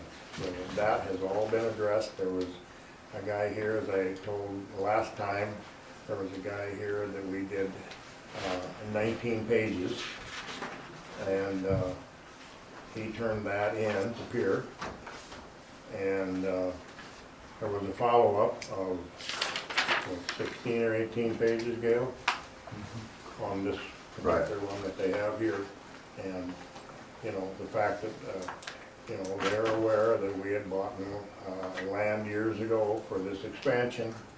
One thing, it's been just indiscreetly, we've been working on this for years. So we're waiting for the guy that wrote the letter to come back, and his staff is gonna There's two or three update of him, them, and there's he's actually gonna. 2 or 3 of them involved, and some of them that are hollering the loudest are new people, and when I talk to more established people there, they're saying, well, they're new, but they're doing their job, so that's where that's at. At some point, we expect It's a a letter. form from them. letter that was sent out, and of course, when it hit Facebook and was all over the media and one thing and another, a lot of stuff got blown out of proportion. Those are situations that can happen. When Dan was here from DENR, he kind of made light of it a little bit. That'll probably be all over the paper tomorrow, but, so they're just doing their job. That is a form letter that they send out, they do it on water and sewer. So, that is the maximum that can happen. If you're not in non-compliance, the problem is, you know, when they want to do the samples, it's kind of redundant. Because you do a grab sample when you start the land application. You don't get the results on that for 7 to 10 days. The pumping is already done. They don't specify that you should take these samples 2 weeks in advance so they have the pertinent information in front of them. Most generally, the E. coli has been high, and I said, guess what? It is poop water. You know, what did you think was gonna be in it? You know, but, you know, that's where it's at. Yes, ma'am. Back on the streets, I was wondering if you're planning on going around and cleaning out the culverts. I've been walking around and looking at some of them. One of the worst ones is up at the corner of 4th and Violet, up there by the school. And with the amount of the water that comes off that property, if we get some rain, it's gonna get backed up, and that culvert is almost plugged. Thank you. We'll address that. Okay, we'll move on to our next item underneath Public Works, which we just discussed a little bit, is the CMOM program development, which has been put together. And Mr. King, you had a couple questions on that? I'll get with Gail, it's just typos. Okay, because if Since it is any a of you draft. read it, I think it's a well put together plan. It demonstrates what we're going to do for our maintenance purposes, to what we're going to exercise, what we're going to monitor. This is something that, you know, It's documentation of what Correct. we've been doing. Yep, and that's the whole thing about it, they just wanted it more clarified, and so I think that is a biggie on that part of it, so. So I appreciate that. If there's no more questions on the CMOM deal, we'll move on to then the 2021 drinking water report that we have in our page. It has basically all the elements in it, circumstances of events,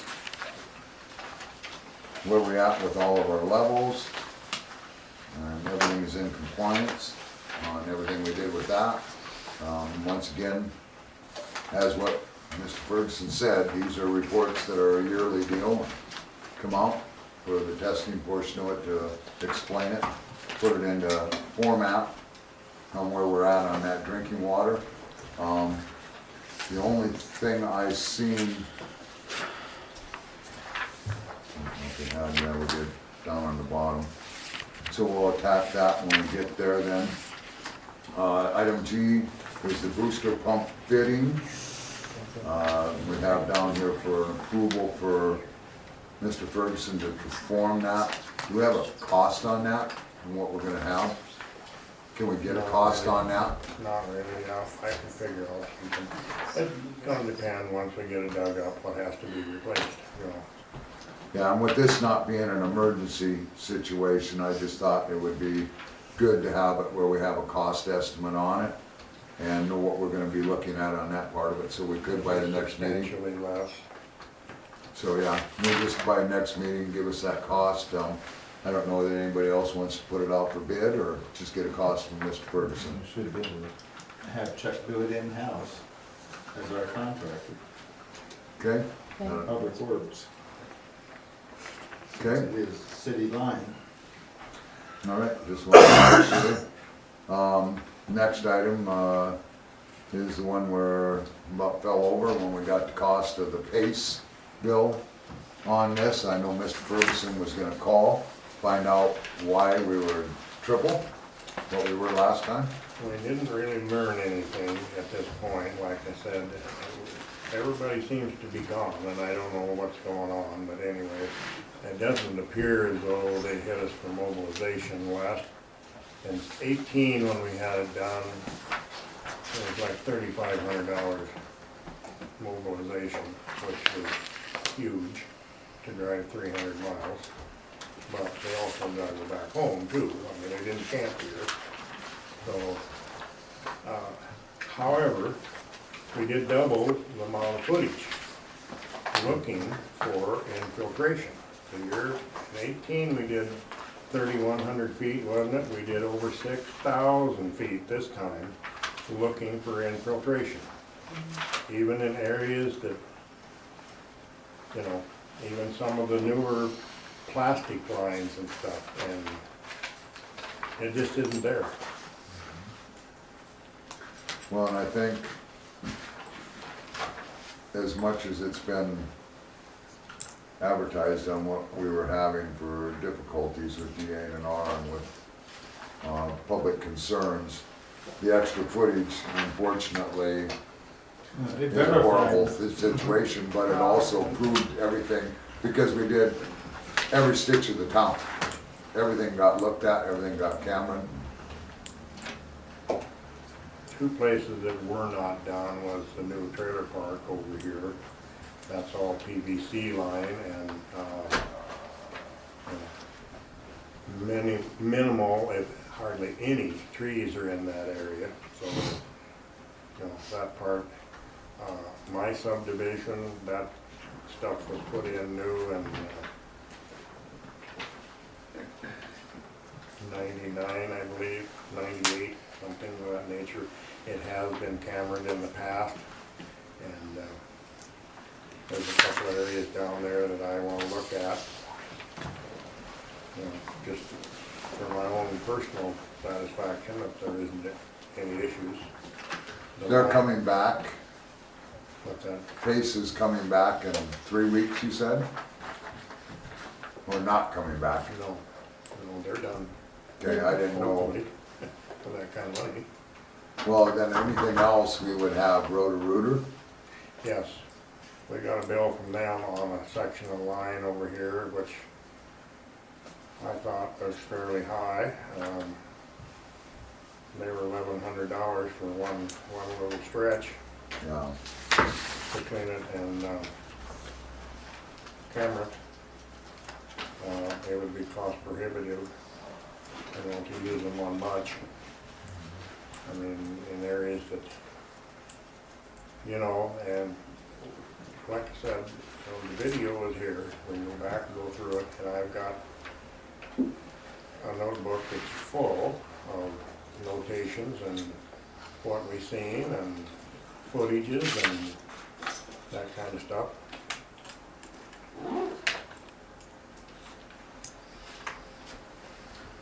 Well, I think, Yes. you have a question? I do. So if there's spots that do have the infiltration, like we discussed last meeting, where there's the big green X's that you said that day, that there's an infiltration problem. And that particular one on Manning Street, when my sewer backed up a few years ago, the city said it wasn't their problem. So I rented an auger unit, and it went out, and literally right where that X is at, which is out in the main, is where the problem is. I know it's that humongous tree that hangs over, but then if you go down to the east, in the in the easement, there's new small saplings that are growing up there. Those are gonna be a problem in the line there as well. Do they dig up where you guys have it marked to see what's going on there? That's the idea. If there's roots or something there, they cut them out when they go through. And the procedure that goes on, I'm sure I've explained this before, but the jetter goes up there, the camera's here. The jetter comes back through, the camera follows it back, and when they see a problem area, then the camera backs up, they hit it, cut the roots out, run the camera back, so we're not getting triple footage going up, coming back, then camera, and then sending the thing all the way back up another 400 feet to get back up to that problem. So the last time or two they've been here, that was a change in strategy to keep the footage down, because they get paid by the foot. And when they crank that thing up to 2,000 pounds, it's like a rifle shot going up through there. And, you know, that is the beauty of the cameraing, because when they come back through, then when we see an area, they cut it out, back the camera up. If they didn't get it, we stay there doing this until that problem is gone. So then to answer my question, they aren't gonna dig up that The spot. chances are pretty good. I'll have to look at my notes, and if there's an infiltration around the seam or something with roots, then it needs to be dug up. I mean, we were doing this every year. And then we backed off a couple of years. One year we did the obliterate thing, which they send a foaming agent in there that touches the roots, and once they make contact, it kills them. I didn't see anybody's trees dying anywhere along the way, but 90% of our problem are roots. You know, I mean, you have to understand that sewer system was put in '61. But it is remarkable shape when you look at it in the Camry for that old a structure. And even the guys doing the work said, you know, we have seen lots of towns, cities that is way, way worse than this is. You know, so we see an area, if it's gonna be a problem child, we're gonna dig it up. Okay. Thank So, you. Go ahead, Terry. So, I look at my notes and see whether it was minor, major, or do it now. okay, so check on that. Are you going to be the one digging up the green X's and fixing them? Okay. And number Unless two, you want to. well, I can help. Yeah, what the heck? Can I run the equipment? And number two, are Can there? Well, heck yeah. Are they gonna come back and do the smoke test? Yes. Okay, so Pace That is will be coming down in back. the spring, and, which is here, hopefully. Yeah. Well, that's why I asked if they were coming back. I thought they were Oh, supposed to. that's not Pace, Oh, that's not. that's state, Okay. that's rural water that's doing that. And, the guy that always came and done them before, the smoke test, the ground has to be 100% thawed. You can't do that when the ground is thawed, because if there's any, and it actually will test your house too, you know. I mean, if it looks like you've been barbecuing in the house and you haven't, that's the smoke that comes in is non-toxic. You know, so that seeks out any areas that are cracked, or allows, that smoke will actually penetrate the ground and come up. So when you see smoke coming out of a little hole over here on the ground, it's not prairie dogs. Those areas will tell you. I mean, that smoke testing is very accurate in locating problem areas, and that will be done by the state at no charge. I have a question, Chuck. You said that this will also test your house. With the traps and all that are in a house, you may see it coming up the vent, but you won't see it inside the house unless you've got breakage in the lines in the house. That's correct, or underneath Or all underneath. spaces or something like that. We've got a lot of old houses that's got plumbing that, you know, they're probably not even aware. And it also is a good indicator for sewer gas and things like that, you know. Yes. Will that be something that the residents are gonna be aware of before they do it maybe? So We're gonna use red, white, and blue smoke. wow, I mean, people work and stuff. I thought, like, are they gonna be home, have to be home for it? And we'll try to notify as many people as possible. Okay, that's all I need to know. You see why More so smoke is look an on the webpage. Because they'll do a section at a time. They can't do the whole system at once, so. And if you're familiar with plumbing, you know, the traps that are under the sinks and built into the toilets and that type of thing have a water trap in there. The venting that goes through the roof is tied directly into the sewer, so those gases come from the sewer and go out the roof. Lots of times when you smell sewer gas out in your yard or something, trailer houses are notorious for not having big enough vents. And lots of times I've ran into new houses that, when the barometric pressure is right and it's pushing down, then you smell the sewer gas. Lots of times if you add another foot or two to your stacks, it eliminates the problem. Or if people don't check all your traps, This is correct. floor drains, they'll dry out due to the heat, and you'll get gases up through there, but all you gotta do is put water back down into that drain. I had a house just last week that they were smelling sewer gas and said, how long has it been since you've been in the basement? Went down, poured a couple cups of water in it, fixed it. That stuff evaporates when we have high winds like this. So notice how you get the waves in your toilet bowls. You know, that's what that is the airflow in the vent system that's moving the water in the stool. So, Thank you. And what I'd like, and what I was gonna bring up on that sewer side of it too, Mr. Ferguson, is everything for repairs, that we have a report of that, so we know kind of a cost on what we're gonna be involved there and how many areas we're involved in, so we can discuss that before we even go into that, so everybody's aware of it. it probably is gonna be a time and material thing until you get them dug up. You don't know. But we got an idea, if you'll Yeah. make a list of the locations, what we've got, how many spots, that way everybody's aware of it, and then we can kind of generalize it and know what we're gonna have, and review that all together, so that'll be appreciated. Next item we have, as you see on, you all have a valve location sheet, distribution valves, Midwest Assistance Program on the valve marking.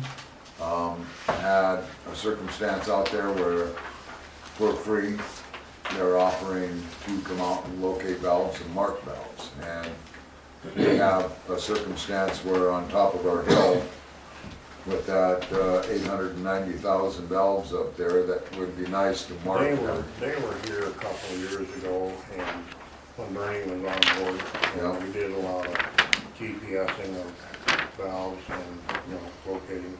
I've got quite a few right height adjusters. There's an area over there with the school that we need to address before they start repaving and doing stuff in there, or otherwise they're gonna cover them up, this valving on this here is pretty much, accurate.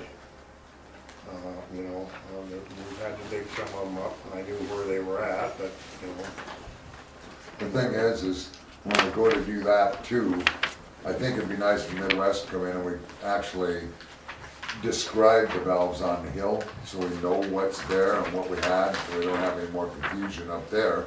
And then with these valves, like you say, re-verifying them, and then any of them for risers, like at the school, if they need risers and it was something they applied, they should be the ones putting the risers in up there. well, the ones in particular on Violet and Fifth,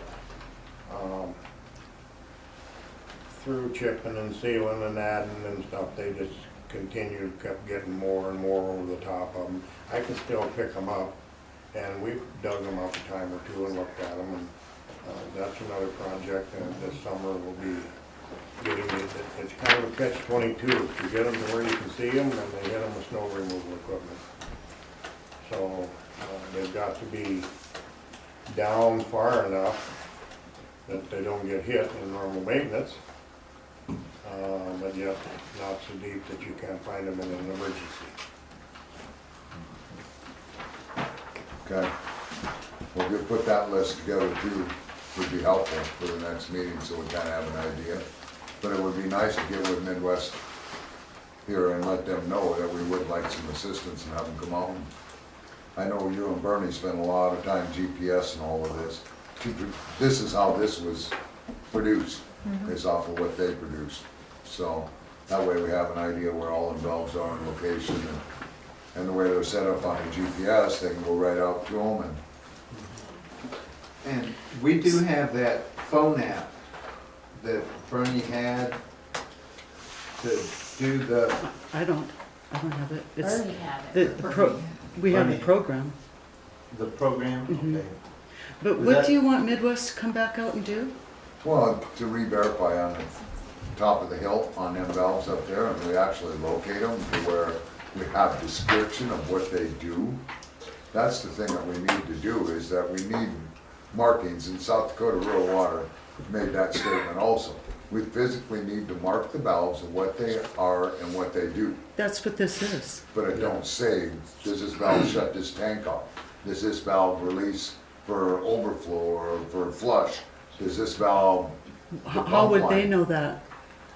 Because that's what we get together with Mr. Ferguson, and then they do the mapping, and they can map it on here with their GPS and show that individual valve. Otherwise, Rural Water said what has to happen is they come in and color code the valves, or they put a stake by each valve and mark what it does, where it goes, what it operates. So, So you're verifying the drawings that we have on and that system? putting a use of that valve. Does it shut off Violets? Does it shut off the J? Does it shut off Hermosa Hills? You know, what that valve does. So, we wanna verify that map to this map, and then the tower. Because as they were looking at it, that was the confusion we had. 23 valves on the hill up there. We'd have to get deep into the Crayola box to get enough different colors to verify what that is. But, this map pretty much tells it all on the hill. That's what it is. That's the configuration, and it's drawn out what they are. So I think that's, you know, the other part of it with, you know, Midwest Assisting isn't needed in that part of it for the valve location on the GPS, but it'd be nice to coordinate the two together, so we've got it all in one. One of the things we ran into 2 years ago, that the GPS unit that will locate closer than 2 feet was $34,000. That was another little problem, you know, to just walk up and GPS. However, on the cell phones, there is a primitive deal that you can punch up, and, you know, it. Which Bernie has. If you program it into your cell phone, the GPS will pick some of those valves up. So we need to make that decision on that. Is there any way, excuse me, to rent one of those instead of buying it for $34,000? No. But when Bernie used his cell phone, his accuracy was right on the It game. was pretty accurate, you know, and Mike used his, you know, all the time when we were here, when we were doing all the testing and one thing and another, and that's one of the things that, you know, riled the water up when we were closing and testing here and one thing and another, and to make it kind of short and brief, that trailer is remarkable what it does. You take a section of town and you close the valves, isolate it. They have a high pressure pump that's in that trailer with a 200-gallon tank. He can tell when somebody flushes a toilet 5 houses away. Because there's water being used, it senses it on there, comes up on the screen, and it's recorded. And that was a very expensive testing all over town. And unfortunately, the only piece that was missed is where the leak was, up on top of the hill. So after the fact, went back and the ground was perfectly dry. We did not see any moisture till we got down 5 feet. Right. And that's when that dropped up, so, you know. Well, we'll look at that, review, let Midwest know if we want to come out and combine the two maps. Well, it's free. I mean, any information we can get is pertinent to what we have to do, you know. So I would like A lot it of that to, stuff is very time consuming, and, you know. I'd like to see us send them then an email expressing we'd like to have them get together with Mr. Ferguson and combine the maps of what we've got on the hill so that they can be more distinguished and marked, and any other individual valves that need to be marked also. So that way we have that one more step closer to all on one map. Motion in that effect. Kramer makes it. Do I have a second? Second. Second by Hendrickson. Any further discussion?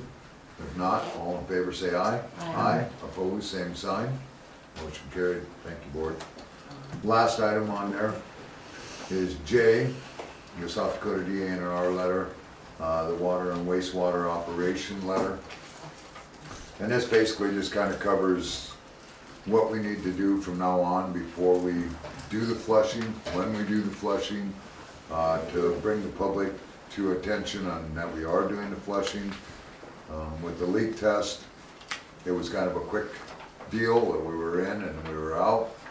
We did the best we could as far as notifications, but after a bunch of that was stirred up, some people experienced some brown, cloudy water.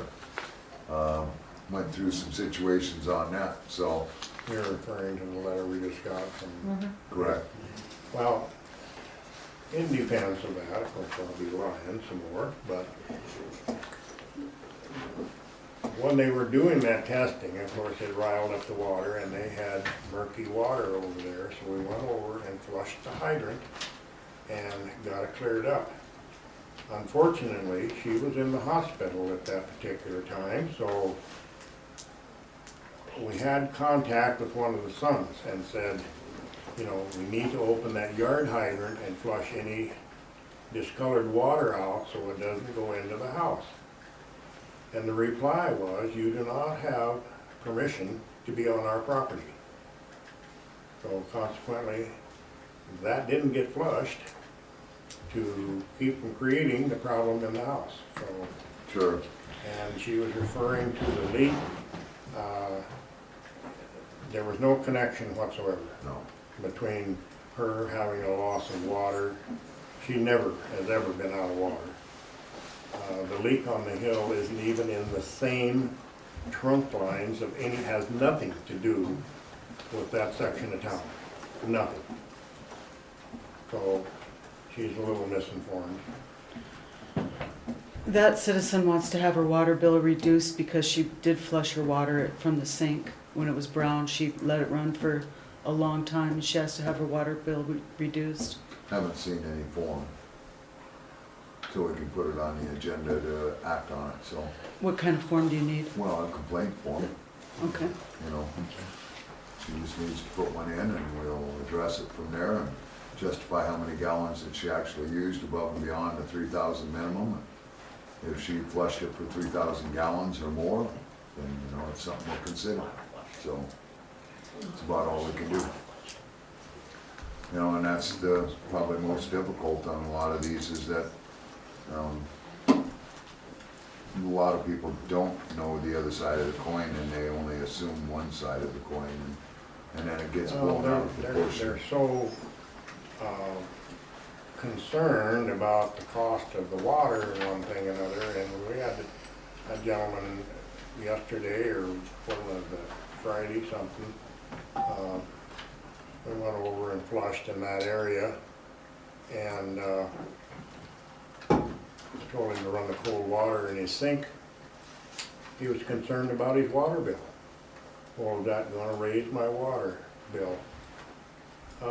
You probably use 5 gallons maybe, I mean, with 5 minutes of flushing, so they're just paranoid, you know, I mean, on the water bill.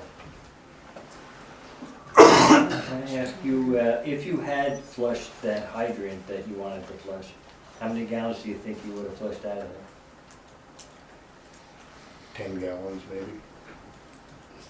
I mean, it's so, and then they say, well, is it safe to drink? Well, if it doesn't look right to you, don't drink it, you know.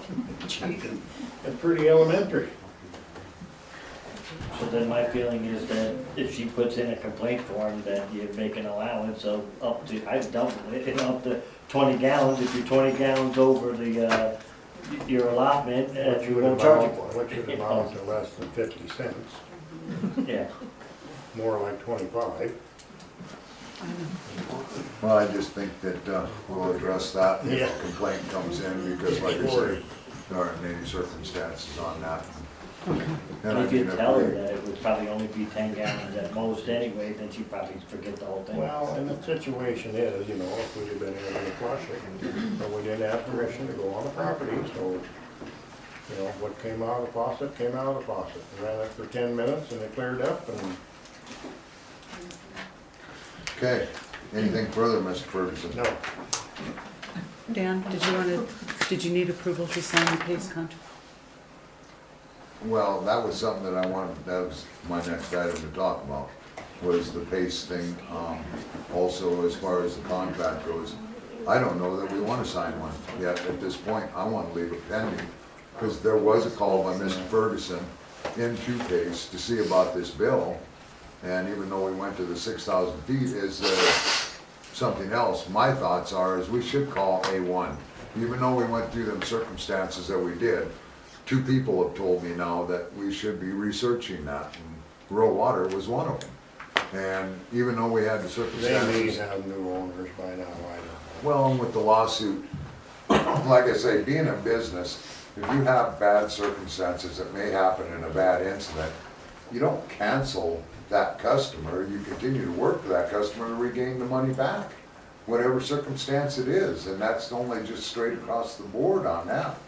So that's why we need to research our local people, which is A1, and we could very well save ourselves a pretty good chunk of money, just like we did when we went to the auditor from Casey Peterson. You know, we were looking at 20 grand versus 5 grand that we went to when we went to a different contractor.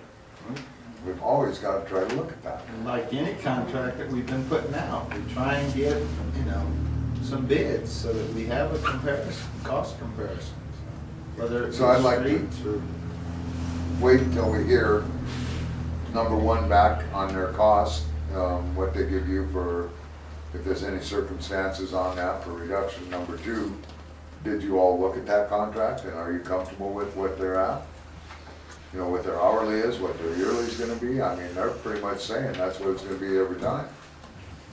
There's not gonna be any changes.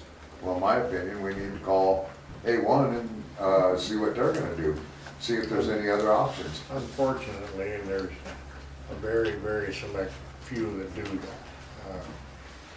Rapid City's got a couple of guys that have been in the sewer department for quite some time, and they're looking at purchasing a truck. And also Rapid Rooter is trying to buy a jetter truck. And the jet, they've got a good jetter. They can go up to 600 feet. Rapid Rooter can, but the vac system is where the problem is. And Yep. those big trucks can back up to 50 feet deep. And where common septic tank trucks, you know, at this altitude, 20 feet is max. That's why we have trouble cleaning the lift station on Ferguson, because it's deep enough. You just can't suck it out with a conventional system. Well, by next meeting, I'd appreciate it if we'd call A1, price them out, see what they do for an option before we act anything on PACE. So you approved the claims of paying them. Are you're gonna pay them, but you're not gonna sign the contract? Not at this present, we're gonna get another estimate. I want clarification on the estimate. But it's. This is a future contract, is the way I read it. No, what this was is, what happened was, we didn't get the contract. They See, and didn't, that should have been explained before we even did claims then on the contract, that we should have probably reviewed that and made that pending before we approved the claims then. My I opinion was thought I this told you that. contract was going to be where it is now. So what happened was, when they sent this contract, they sent it to the wrong email. They started sending this contract in January, and I didn't get it. They sent it to the wrong email. And they never called me to ask me why we didn't sign the contract. They sent it 3 times. I saw their email when they sent it finally, when the project manager or the office manager finally got it to me. I said, well, I haven't gotten this contract. Well, then he showed me where he'd sent it, but it was going to the wrong email address. why he didn't pick up the phone and call me and ask me why we didn't sign the Right. contract. So this contract is for this payment.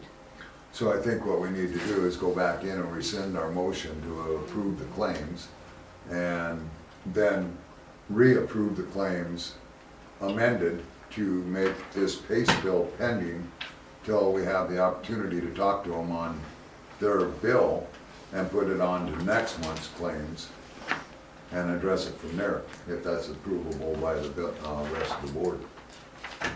I'd like a motion to rescind the motion to approve the claims as read. So moved. Mr. King makes that motion. Do I have a second? I'll second. Second by Schumacher. Any further discussion? There being none, all in favor say aye. Aye. Opposed, same sign. Motion carried.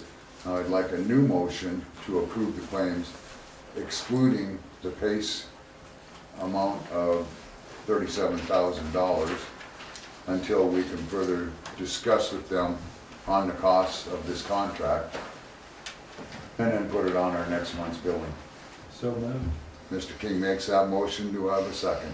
Second. Second by Schumacher. Any further discussion? There being none, all in favor say aye. Aye. Opposed, same sign. Motion carried. Thank you for that clarification. Appreciate that, Gail. Just a point of information, you'll need to know when you talk to Pace if they have any formal written approval to go ahead with the work. Because if they did get something from the board or somebody in the town approving the work, then they'll have an argument for the full price. Otherwise, you're still got a negotiating point if you have an Correct. unsigned contract. Correct. Thank you. Okay. Anything further on that, Gail? No. You're good? Mhm. All right. The only thing I had left under Public Works is also under South Dakota Rural Water. Remember when Mike was saying that he wants that plan for the 2-year plan on exercising all valves, the flushing of the hydrants and all of that. And I know you've been busy putting the CMOM report together, but we're gonna wanna follow through that because Mike's gonna do a follow-up on that too, on what we're gonna record that as and have it as a schedule. And along, it'd probably be good to have a binder with the CMOM report in it, or a file, along with the schedule of what we're gonna have on exercising valves, what we're doing on flushing, what we're doing on as far as everything that he wanted on that last report of his, so that we're in compliance with him too. We might want to look into trying to rent a machine, you know, a 6-inch valve has 14 turns. Right. And when you've got 50 valves, that's 14 turns to close it and 14 turns to open it. So you better have a pretty good sized fellow with arms this big that's gonna operate those valves. Otherwise, they do make an electric one. They're very, very spendy. I don't know if we can rent one from Rapid or not. I'm still on pretty good terms with those boys. We might be able to get one from them. That'd be a good plan too. But I think it's definitely something where we can save some confusion in the future. Yeah. So yeah, I'll appreciate that too. Anything further, Mr. Ferguson? Nope. Okay. Item 11, Finance Officer. So there's a lot of reports in here this month because finally got that caught up. The closing of 2021 is at the end of my report. We ended 2021 with the reserve of just under $78,000. And that had to do a lot with, we really increased our sales tax in 2021 we budgeted $162,000 and we ended up with just under $300,000 in sales tax. So that was primarily where the reserves came in. And so then the rest of the reports that are there are the reconciliations of January, February, and March. So we are current on reconciliation. Thank you. So, next item on my list is the alcohol beverage license renewal letters that went out or have not gone out. Oh, do you have a question Yes, I do on those on letters? the letters, when Okay. you're ready. Okay, no, go ahead. Okay. Well, I did So on the it- financial side. All right, go ahead. Okay. Before we go. Okay. I still appreciate it coming. I appreciate the report of explaining where the deposit happened, what happened on that part of it. But I would love it where we have our budget percentage, that we can get down to where we figure out how we got to that percentage level, that we could tell how much we used in every department. We used to have that back when Harris was doing the Banyan, and that she could actually go through and every department, whether it's water, sewer, streets, everything right down the line, you would be able to look over here at time before you got the budget and it was at 40%, 60%, 58%. So you knew in that department where we were at. And I'd like to figure out how we can get back there. I should have asked you when Mandy was here to maybe she could figure out in that software how we were arriving at that, because it wasn't when Shanna first started this that was her really kind of nice thing that she polished off on this, was being able to get to that percentage level. So I guess I'm not really still understanding. It's the percentage of the budget is this last column, and Correct. that's what I'm hearing that you want. And with the percentage of that budget, though, you've got some of them here, we're at 104, 420% on different portions of the expenses. And I don't know that we're at that level, you know, capital improvement. Of course, that makes sense, where we're at 274, but is that an accurate 274% more over where we're at on that capital improvement level? You know, when I look through these financials and you come down to that bottom line, and you're at 129.29, let's say on page 5, and where it's revenue, and we're coming into that level, and your total revenue is all listed out there. So that 29% in accuracy, that we're over 29.29% on our revenues for this time period of going into this part of the year right now. See, and when I try to crunch the numbers, I guess don't show me that, you know, when I'm going through it. And when I look at total expenditures, where we're at 103.99, and if you were gonna take that away from your revenues, then that doesn't quite crunch like I would think. Where you got your total revenues at 129.9, total expenditures at 146.63. So you got a total of 185 for gain loss in between, but that separation is at a true separation. Something maybe we need to go over. Okay.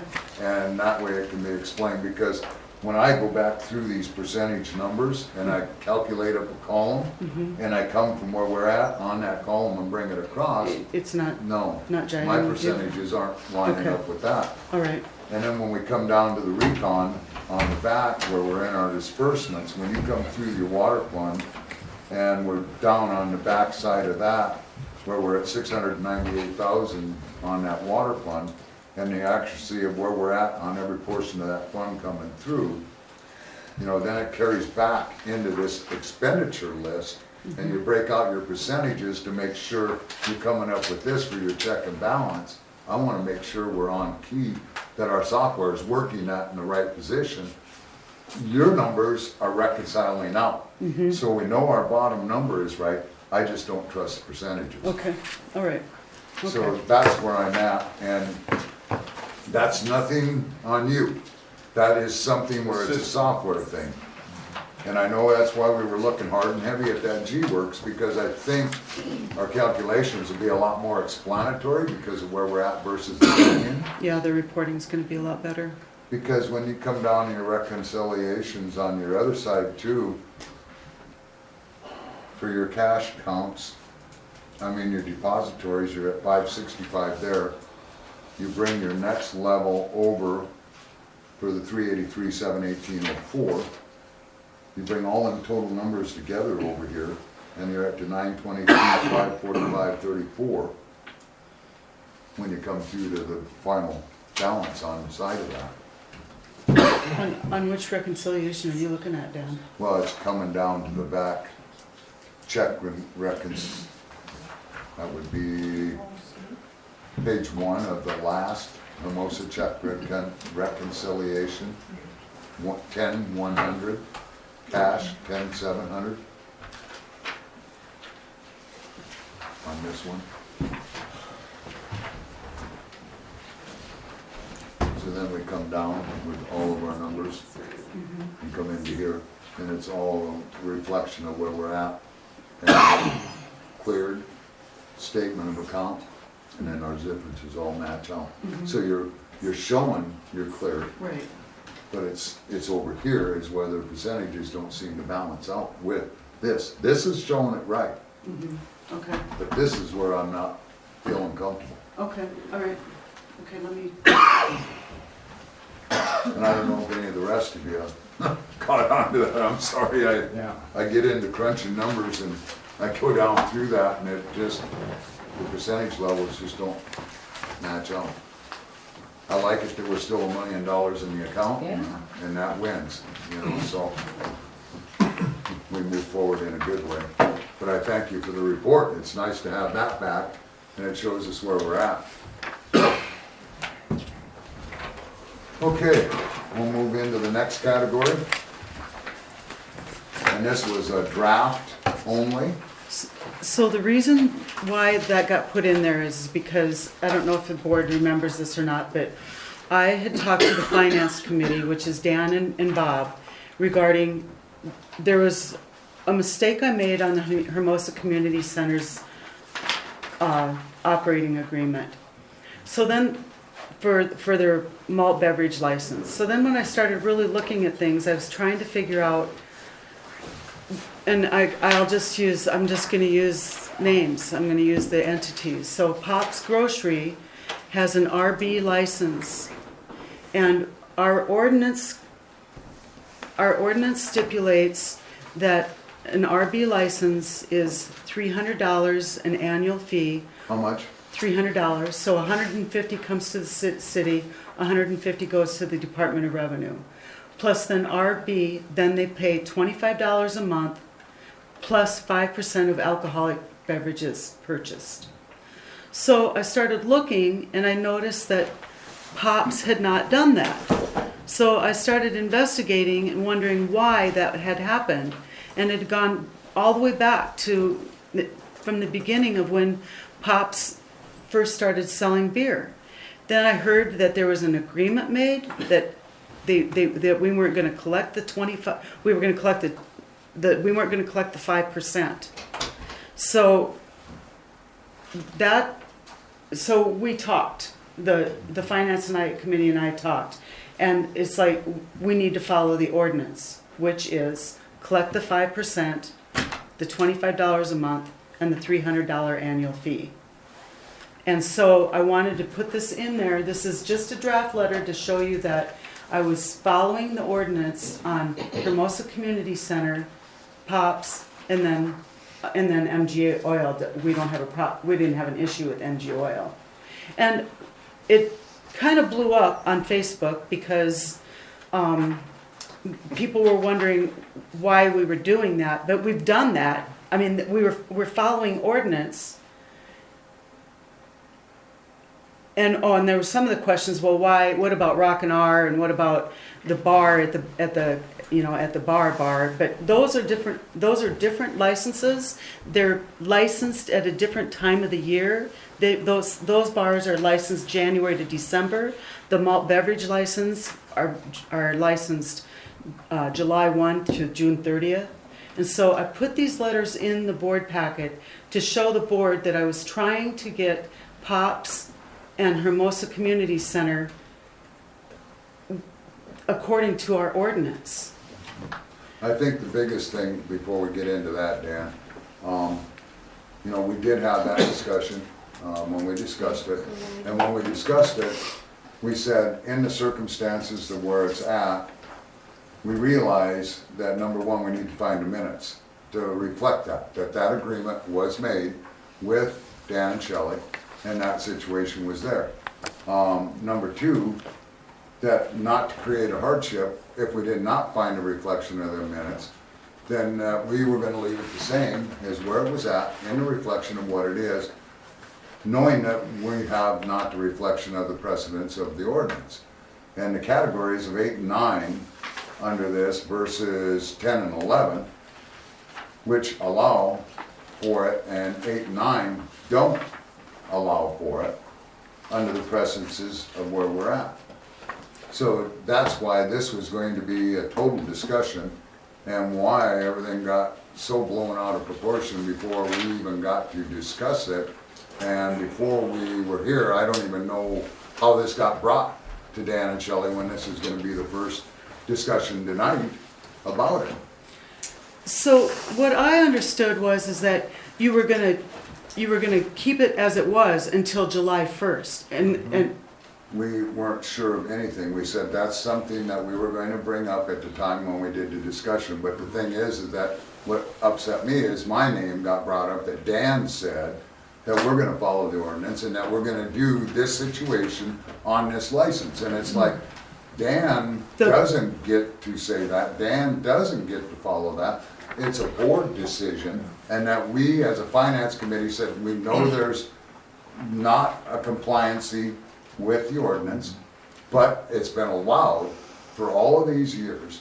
So rather than having a problem with it now and have a continuation where it's going to cause a hardship, and we have a new business that we want to take off in the right foot and not set a precedence, that the new business could be corrected easily because they've just started. But with POPs, I feel in existence, they need to continue as what they are. Well, well, I'm just so confused Board because discussion. That's why I was confused on how this even got to Dan and Shelley. The request that I made as the financial committee was that we notify the vendors of the You can put your hand down, difference you will get there. or what we were trying to correct.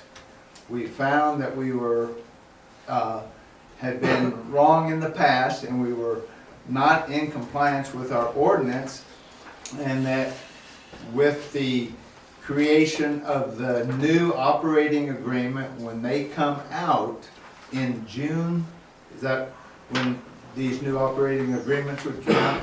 That they would then be, you know, that operating agreement would be as per our ordinance. That we were gonna go ahead and honor the existing operating agreements that had been signed by everyone until the new ones come out. And this was just a letter informing those vendors of the change that was going to be coming out with the new operating agreements. So that they weren't getting blindsided, but we were not going to charge them currently until the new operating agreements are signed. well, that was the second conversation we had. The first conversation we had was with the two of you when you told me that to go ahead and start charging them right away, and that was about No. yeah We about said we were going to have to go to the board and discuss it. We didn't say we were gonna start charging them right away. Never. Yeah, I couldn't see, you know, penalizing them for an error on our part. You and I had that conversation. Afterwards, after we had that meeting, the three of us, we had that meeting, and afterwards, like a month later, I said to you, I don't feel comfortable midstream making the Hermosa Community Center all of a sudden start paying $25 plus 5%, and you said, I agree. I brought it up at another meeting, or we didn't have to bring it up at another meeting. You actually said it. So that 3 months ago, when we had that finance office committee meeting, the three of us, you directed me to send a letter to the Hermosa Community Center and start adhering to the ordinance. Not until we came to the board. Yeah, we talked about that, but we never directed without board action that we could do anything, because we were gonna research the minutes. We were going to find where we found a reflection of the agreement with Dan and Shelley, and we were going to then bring it to the board and discuss it. Because if you remember right, we had also an executive session discussion on this, and that's what was discussed in executive session. That was the But second that meeting. was where we left it, that we were gonna come back to a board meeting. No action was taken when we come out of executive session because of contract. Well, So that's where we left I it. respectfully disagree. Yes, So- ma'am. First of all, we do not pay $300 for our malt beverage license. It's $225. You get half, the state gets half. Secondly, probably 5-6 years into our business, this operating agreement came up. You wanted to charge us $25. You should have the agreement on file. There's nothing in there that they should charge a 5% because we are off-sale license only. Correct. So, it came to $25 a month or $300 a year. So we pay $525. Where did you hear about all of this anyway? In your reports here. I heard about it at the coffee shop a couple weeks ago. Pardon? I heard it at the coffee shop a couple weeks ago. But see, we are under category 9 in your articles, which is off-sale beer and South Dakota made wines. $225 or $250, something like that, plus a $25 a month fee. There's absolutely nothing in that article that says anything about a 5% fee. Correct. So And now that's- So you now you're guys gonna take us out of that want to- category and shove us into another one. So that's why I say, bringing it within here on item number 9, when we review that, it's at the 225, at the 25 per month. And that's why we have mentioned, if we could find something in the minutes for the Where's agreement, number 9? we would look at that situation. Where's that at? And if not, then we leave it alone. Terry? Number 9 is no longer even a license with the state. 8 and 9 are no longer licenses within the state. This ordinance is outdated. 8 and 9 are no longer offered at the state. But we did use them before. So you have to find an ordinance for just off-sale only for wine and beer. So They what have to have happened? one, 'cause we So have what really happened one. was We can't May put 5th, it on. 2015, POPs was approved. May 19, 2015, new business, first reading of the alcoholic beverage. June 2015 was the second reading. June 18 of 2015, POPs canceled your malt beverage license. And you know why? Do you remember Oh, I why? remember that clearly. That's where Dan's name came in. It was with the Fair Board and us. We were up here, and all at once Dan says, okay, we're gonna table this for now until everybody cools off. We all left. Dan brought it back up in that meeting, and they passed it, we gotta pay that extra $300 a month. That's where your name came in on that meeting. Oh yeah, I remember it, and I can bring in 15, 20 witnesses if you want, that will All verify I it. want is minutes. Yeah, of and the I can verify reflection. all that. But if you tack a 5% fee onto mine right now, don't even bother sending it, because I will not renew it.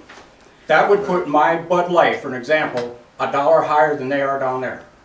How many people that come in and buy 15, 20 cases of that are gonna buy it here, or they can go down there and buy it and save a free case? Correct. So at that 5%, I would have to pay in over just about $5,000 extra in fees for last year's beer. And I ain't doing it.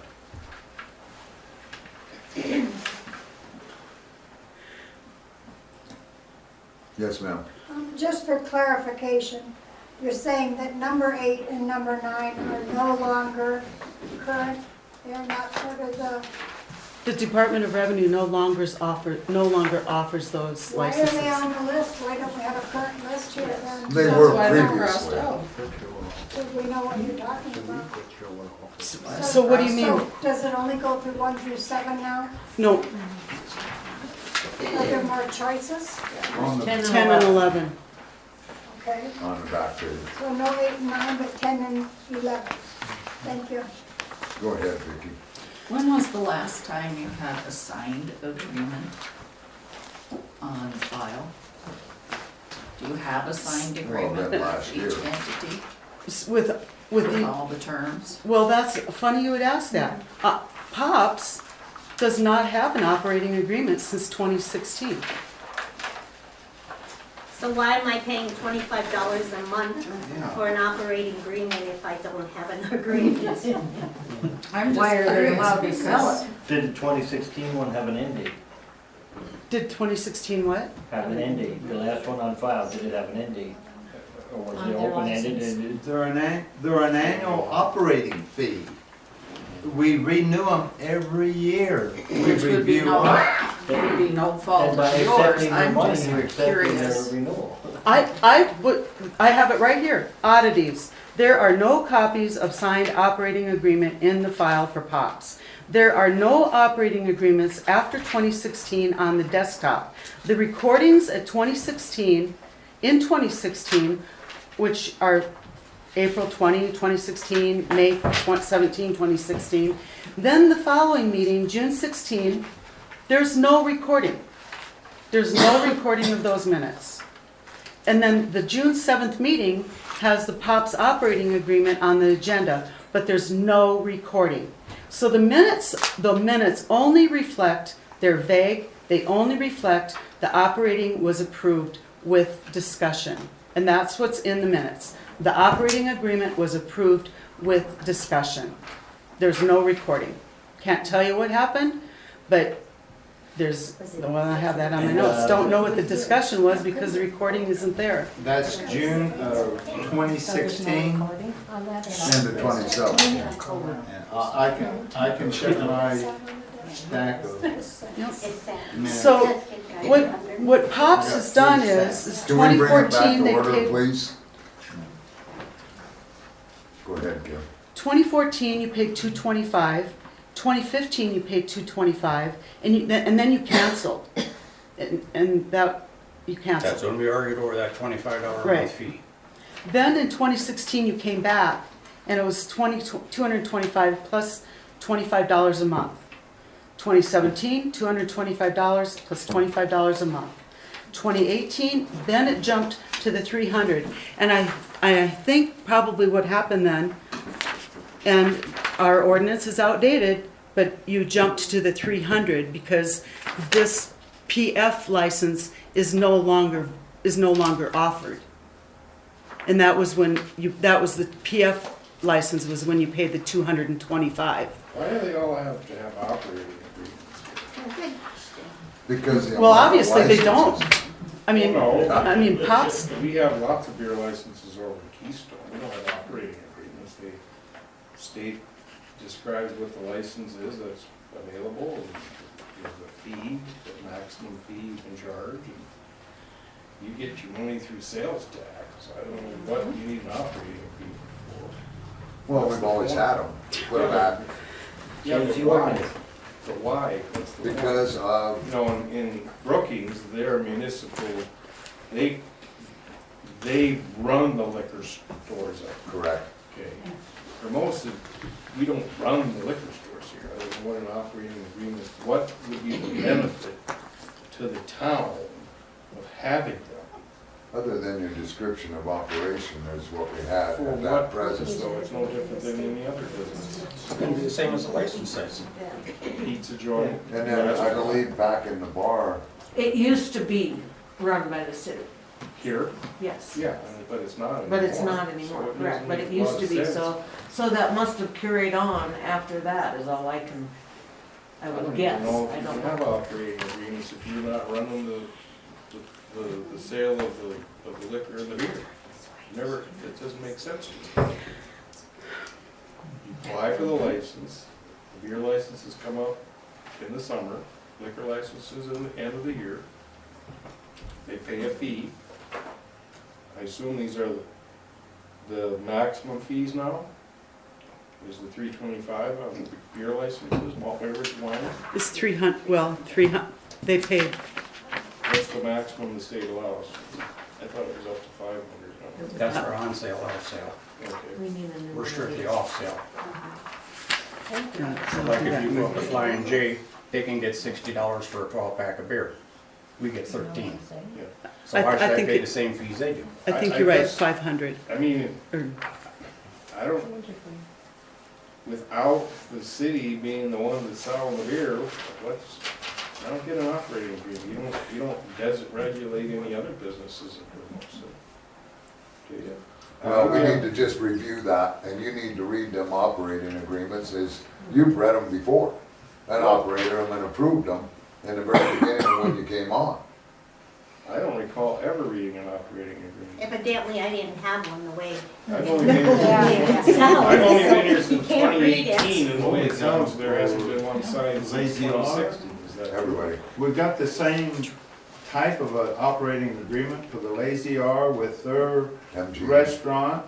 We have it for MG Oil at the bar here. Yeah, And- but what is the point of doing that? I don't understand. I thought it was back at that time where Haig was the attorney, and reference as far as your percentage levels, Because you want them to since we were sell lower more, at the you gotta level pay of sales tax, acceptance. right? That's why you had an So the city operating. drags, what, 2%, 2.5%? We own 3. 3 years? They Okay. got 2% city tax, That's where you're 1% getting our money, tax. is from the sales tax. What will, The purpose is to document the revenue. So that's the document Well, that they shows that document this that when they file organization is submitting. But they document that when they fill out their sales tax returns, what they do under penalty of perjury and felony. Right. So if I don't send in my sales tax, my butt goes to You're jail. going to prison. But that's different than a Ask fee, that you're paying a fee. You're paying a fee, and that's different than the tax. Or it's gonna go right on the receipt if I do it, and I am not doing it. Well, I get it though, I guess what Well, I'm trying to say is in the old days, that's what they would do. They would always have a piece of paper to document the revenue. so we'll bring this back to order now, in the situation of where we're at with this operating agreement. The discussion letters went out. I think there needs to be more discussion at it. I believe everything is gonna stay in its present form of what it is. We'll have the attorney review the operating agreements and review that and see where we're at. Renewal of this agreement was July, you said? Call the Department of Revenue and see if, in fact, municipalities are empowered to create operating agreements for businesses required people who sell liquor and beer in a municipality where we're not selling it ourselves, to see if that's even authorized under state statute. Because I'm not sure if it is an operating agreement for individual malt beverage, on-off sale, wine, whatever. Brookings is unique. there might be another community in South Dakota that does that too. Hill City used to, but I don't think they do But anymore. I'm not aware of a statute, because I'm aware of the statute where it gives the authority for operating agreements when you're telling somebody's operating the license for you. But I'm not so sure now if that applies to Hermosa or any other community, Rapid City. I sure as hell know we know doing it Hermosa, or Keystone. Okay.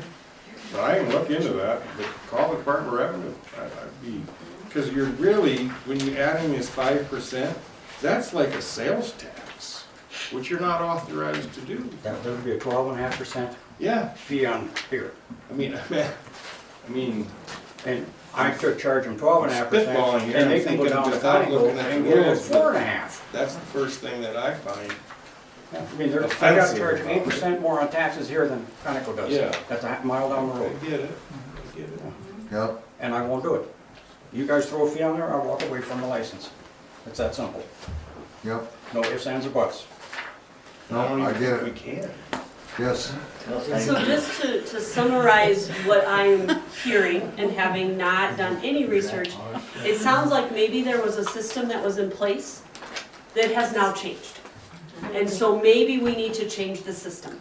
That's what we're gonna look at. Yeah. So I would encourage that to happen, so that it can be fair and just amongst all of the operators within our municipality. Correct, exactly right. We are on kind of a time crunch though, because the licenses have to be back by May to the Department of Revenue, so. May what? Sure. So we can do the research, act on it next meeting, and have it good to go. Department of Revenue would answer that question. It's a good time for a review. Okay. So we'll do that and have that situated and make it good to go from there. Let everybody know what's going on. The big thing is we're not throwing new taxes out, we're just straightening out a situation that's been allowed to go for a long time. Maybe we need a new ordinance. I'm just saying, if you guys put it even at 0.5%, I'll walk away. No, I'm not we get collecting it. it no more. Yep, we get I it. get enough static down there, the taxes already. Okay. Further in finance officer, So, garbage analysis? yes. If, I don't know if you want to get into that, or if you just, Oh, yeah. she said no.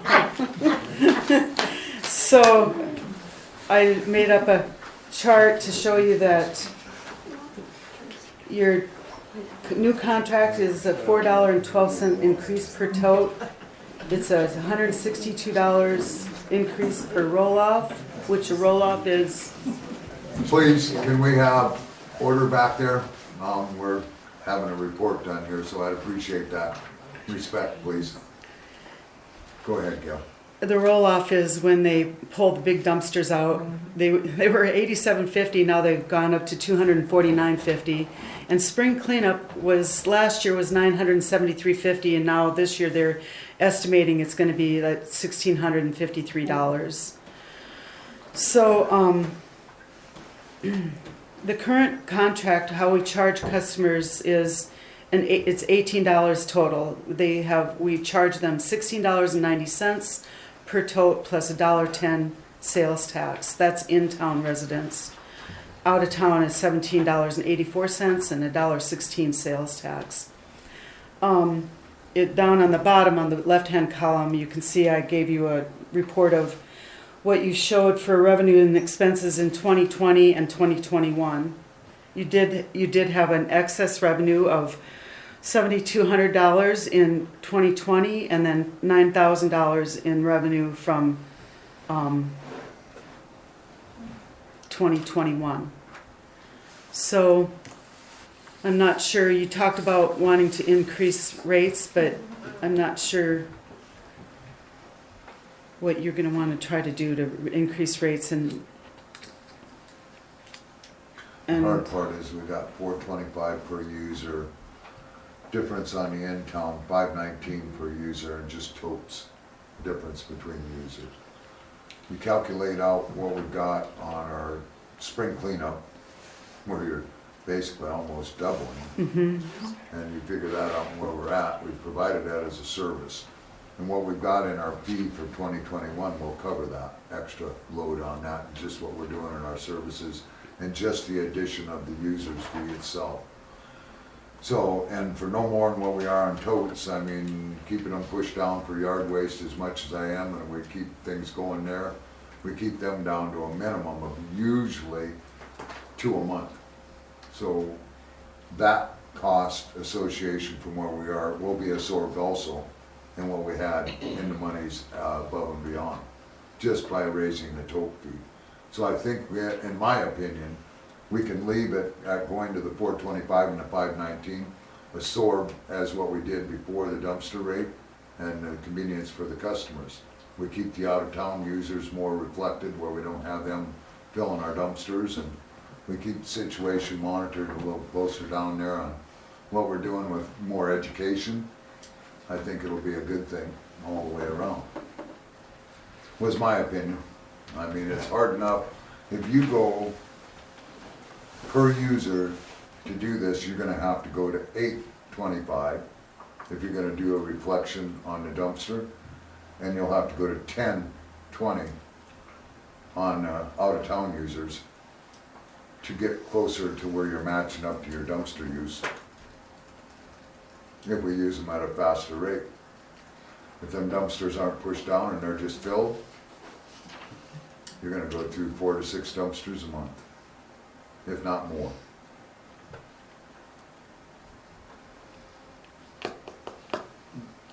The one reason for this increase in services is the Rapid City landfill. The letter he put in here, Changes. correct. And, you know, as far as the letter states, it looks like it's maybe a permanent situation, but again, they've got a employee shortage, which, you know, hopefully after this COVID, that may be corrected. But again, they're saying that these hours of operations, you know, may be a permanent change. So, I mean, right now, we're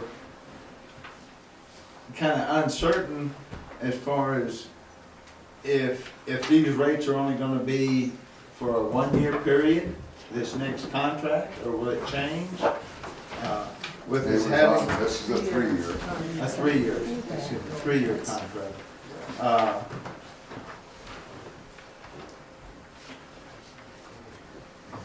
So I think the big decision is whether you wanna double the rates to cover dumpster fees, or just go to the rate expense we have.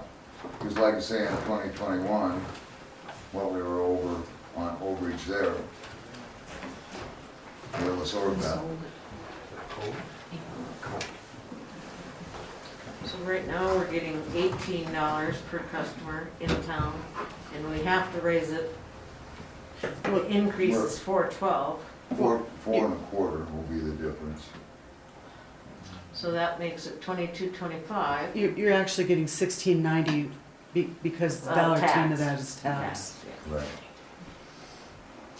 Well, tax. So if we're just gonna go tote raising only to keep it at a minimum for the citizens, then fine. Otherwise, if you're gonna try to cover dumpsters, you're gonna have to double that. I myself would leave it at just the tote raising for now. And to keep it a compliance, it's straight across the board. But raise it to what? The That- $4.12 per tote. Well, I had 4 and a quarter difference is what we got between the current service at 1265 and then the in-town at 1690. No, it's 1677.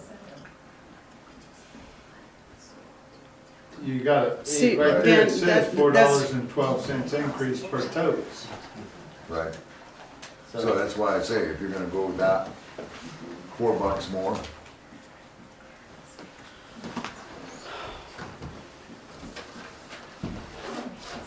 So you're gonna raise their garbage to $20? $20.90?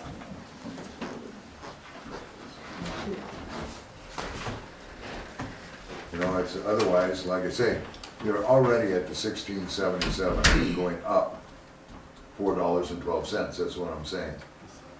You'll leave that at the raise we go to, the 412, and not adjust for the totes. I was at 4 and a quarter is what I was figuring from this other line. So the new contract is 412 more a user, correct? Correct.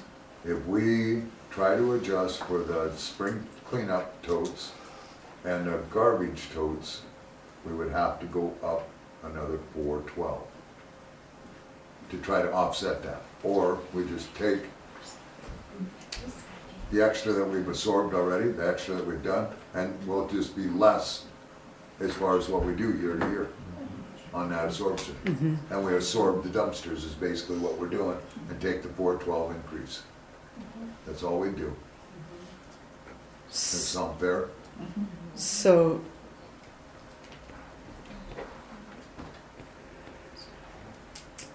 so the garbage customer now would have a $21. No, you're still at the 16, right?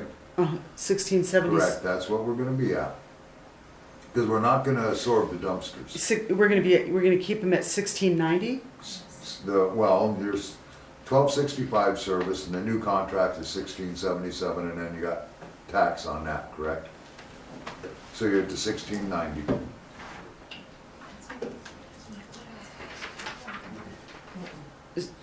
I'm, No. no, I don't, no, no, Thoughts? yeah, see what, I don't think this is what I don't think this is right.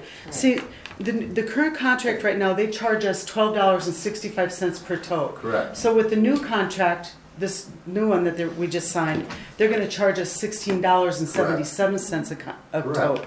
But we're charging $16.90 a tote. We're charging $16.90 a tote, and they're charging us $12.65 a tote. So,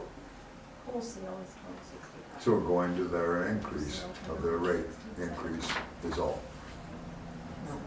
You're not. You're already higher than a pass-through. you're already hired what? You're already higher than if you just pass the cost along. Right. And you're already collecting extra every year. Right. To make So it's people- already, it's just you're That's what I said. losing Present that extra service, revenue. this- And if you This had is the some new other contract place that cost. was This is going, the old you need to figure out Correct. that. But if it's going into surplus anyway, then you don't need to raise rates at all.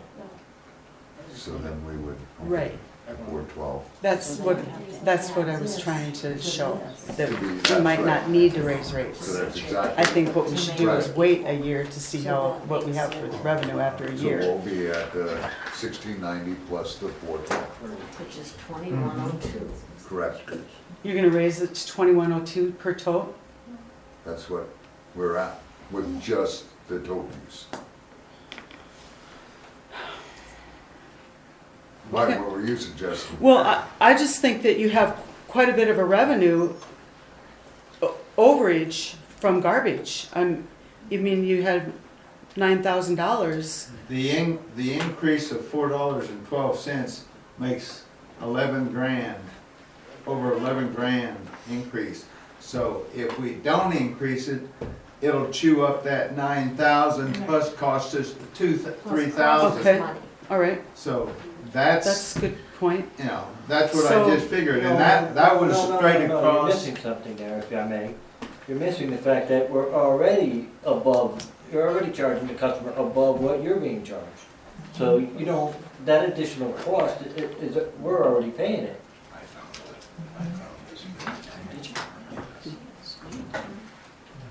Right. Yeah, because we're $20. Next year won't cost the city more, it won't cost the citizens more, because we're already paying what they're increasing to now. Yeah, $20. We've already been paying above what they're asking. There's a statute.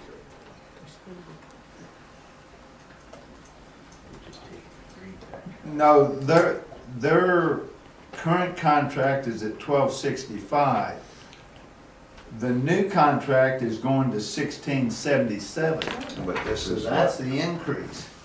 But they're we're- paying now. But you're forgetting what This they're is already what we're being paying charged right to the now. citizen. Yeah, $20 over last year, we're getting paid. I mean, we're paying more. Yeah.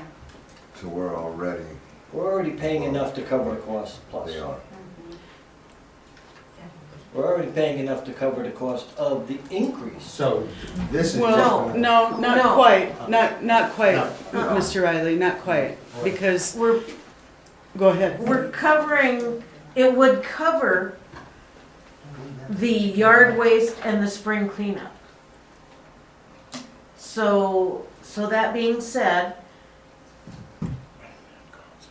we would have, if we don't have an increase, if we do not have an increase, we would have to remove the yard waste dumpsters and no longer have spring cleanup. Then the amount you're being charged to what the city's being charged would equal out.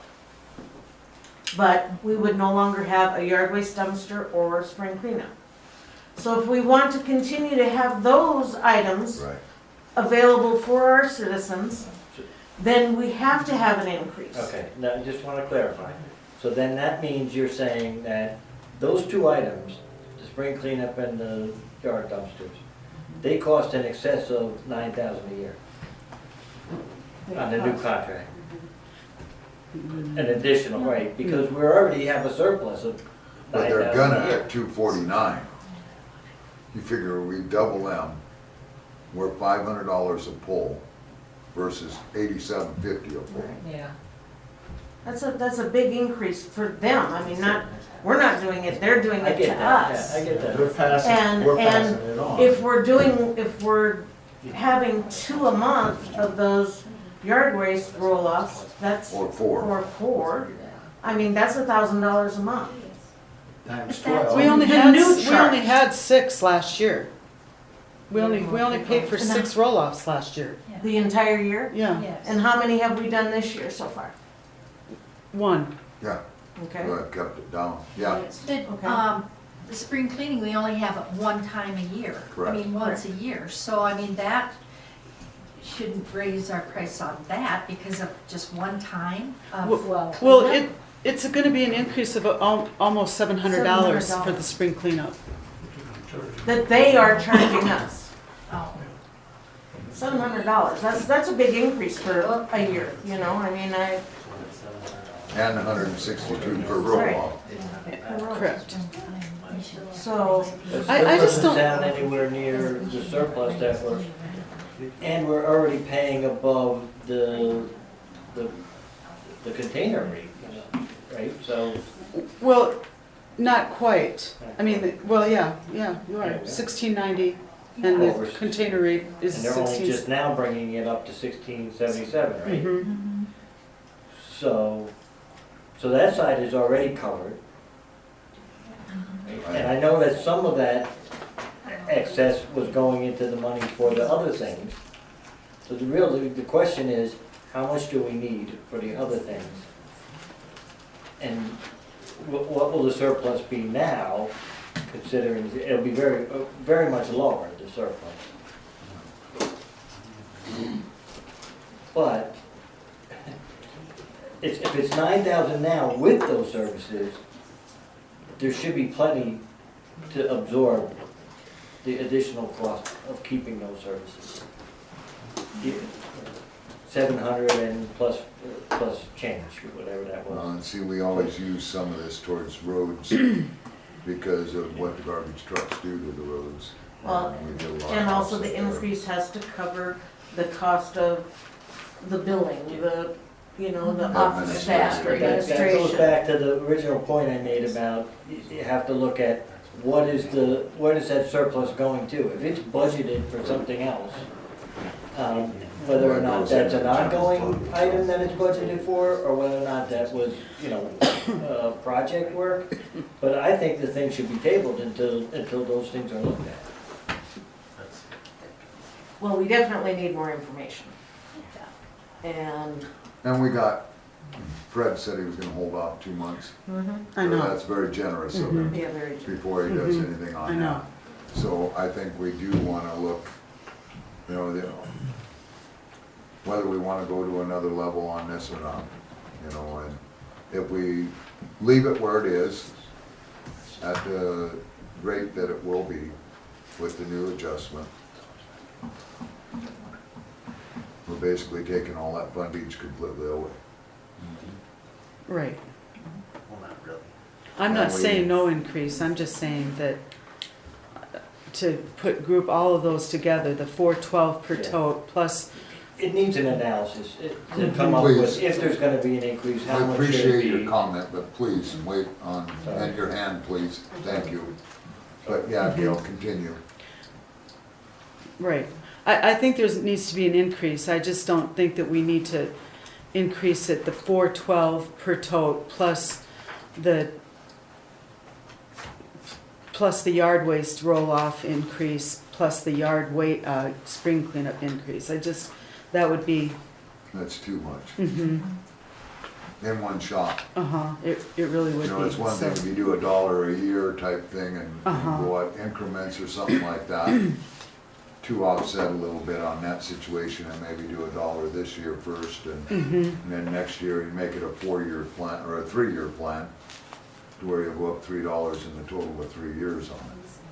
That would be an easier circumstance than hitting it all at one shot.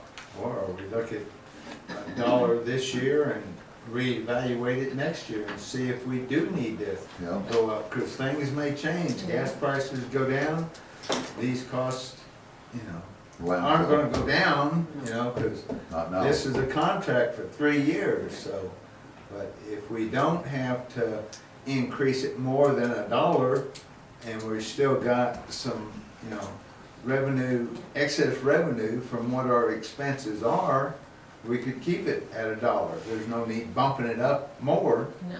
but, And I think we need to look at administrative wise, when you're billing out water bills and stuff, kind of break it out like you suggested and then situate it from there. And then line out to where we also look at the road maintenance and what we're doing on that portion for the garbage trucks and adding and fixing. Yes, sir. One more comment. Consider going back and negotiating for a one-year contract. Say to them, you know, we think that's cheap, but we get it, you know, COVID and everything has driven up prices, and the problems with, you know, fuel prices are high right now. But we think it should be reevaluated after a year, or maybe go to 1 year with 2 one-year renewals or something like that. But put them on notice that we think this is a high increase and we want to review it next year. Thing is, we had Kiefer, it also estimated it never higher. So, you know, and they were at a 3-year also. Yeah. So, then when you only got 2 services that really you can go to, that makes it a difficult situation. And then you also got to look at Right. what's the prognosis? Is it likely to come back down or not? So, board, were you looking at a situation, you want to discuss this next meeting? Yeah, I would Figure out like- a little bit more on administrative, a little bit more on what we are, making sure whether $1 is going to be right or if $2 is going to be right, and then move from there. Okay. So we'll bring that back next meeting and say this, and we appreciate that, Gail, and that breakout. Okay. Further than your CPA letter. Yeah, you asked me to discuss why I needed to have Aunt Mandy's assistance, and so I put that in the, Well, I think it makes us more educated as we go forward with the deposits and the wads and putting it together and understanding where that circumstance happened at. To go back and catch it, you know, and I was appreciative that where they're at and that Mandy came in and was a good reflection, but them kind of things are a frustration. It's just a matter where a person's gonna look a little harder there where we're at in them circumstances too. it was a frustration. I couldn't, and especially when I went to Casey Peterson and got help from them, and then it didn't fix it, and there's just some accounting procedures and principles that I just wasn't comfortable with. well, don't get frustrated, get help. We'll give you all the help we can get, or let you get the help that you need, so don't get frustrated. Yours is hard enough as is, so we'll get an answer. So that's it. Okay, thank you. Number 12 is old business.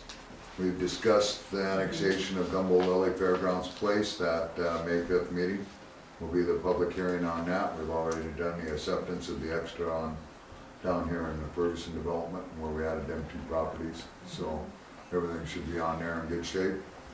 Town sign is still pending. We never did make, I don't know if we got on the school agenda or not, talk to them about that. Yes. You are? You want to? No, I'm not. Well, their meeting's on April 11th, but Mark Noggle actually called me and asked me if the town is planning to charge the company's rent. He wants to know if we're going to charge. That might make a difference whether or not they're going to allow us to have it on their property or not. And I think their board meeting's April 11th. I think he said, and it's on the agenda. What time? I don't know what time their meetings are. So that was one of the things he asked, if we're planning to charge rent. I wonder if they're in a circumstance with the school district that they're at a nonprofit status, or they're not allowed to allow commercial to infringe on their properties, or? Well, I don't I don't know. know. You talked to Travis. Did he say anything? He just wanted to know if anyone was coming up to the board meeting, and what we had planned with the sign, and I said, I have no idea for sure what's going on. So the 11th, where? I'll find out. Okay, that'll be helpful. The school board meeting is in the old armory, in the admin building at Custer. This month it is. I'm pretty sure. I'm pulling it up right now. They switch them to Custer and all, Pringle, Fairburn, usually every month. Oh, they do? Mm-hmm. They used to, anyway. We just got there. Last year. Hermosa and Custer, I believe. Yeah. Okay. So we'll. School board meeting is in Custer. At what time? Usually it's at 8. At night?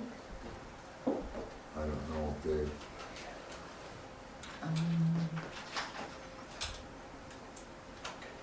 Right here. 6 o'clock. Thank you. 6? AM. And is it the 11th? And we're on the agenda? The town sign is on the agenda. Okay. Good. Who all would be able to attend? I'll let you know. Is that a P&Z night? No, that's a Monday. Monday the 11th, next week, so 6 days from now.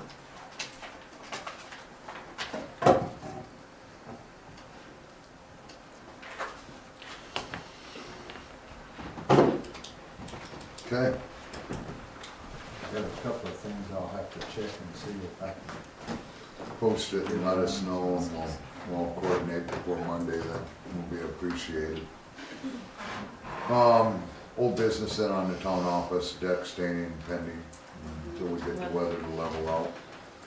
Library deck staining likewise, and the mud jacking.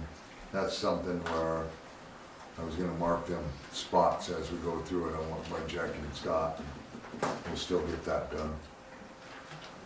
Item 12, anything else under old business that anybody has to discuss, or are you okay as far as board members? 13 is new business.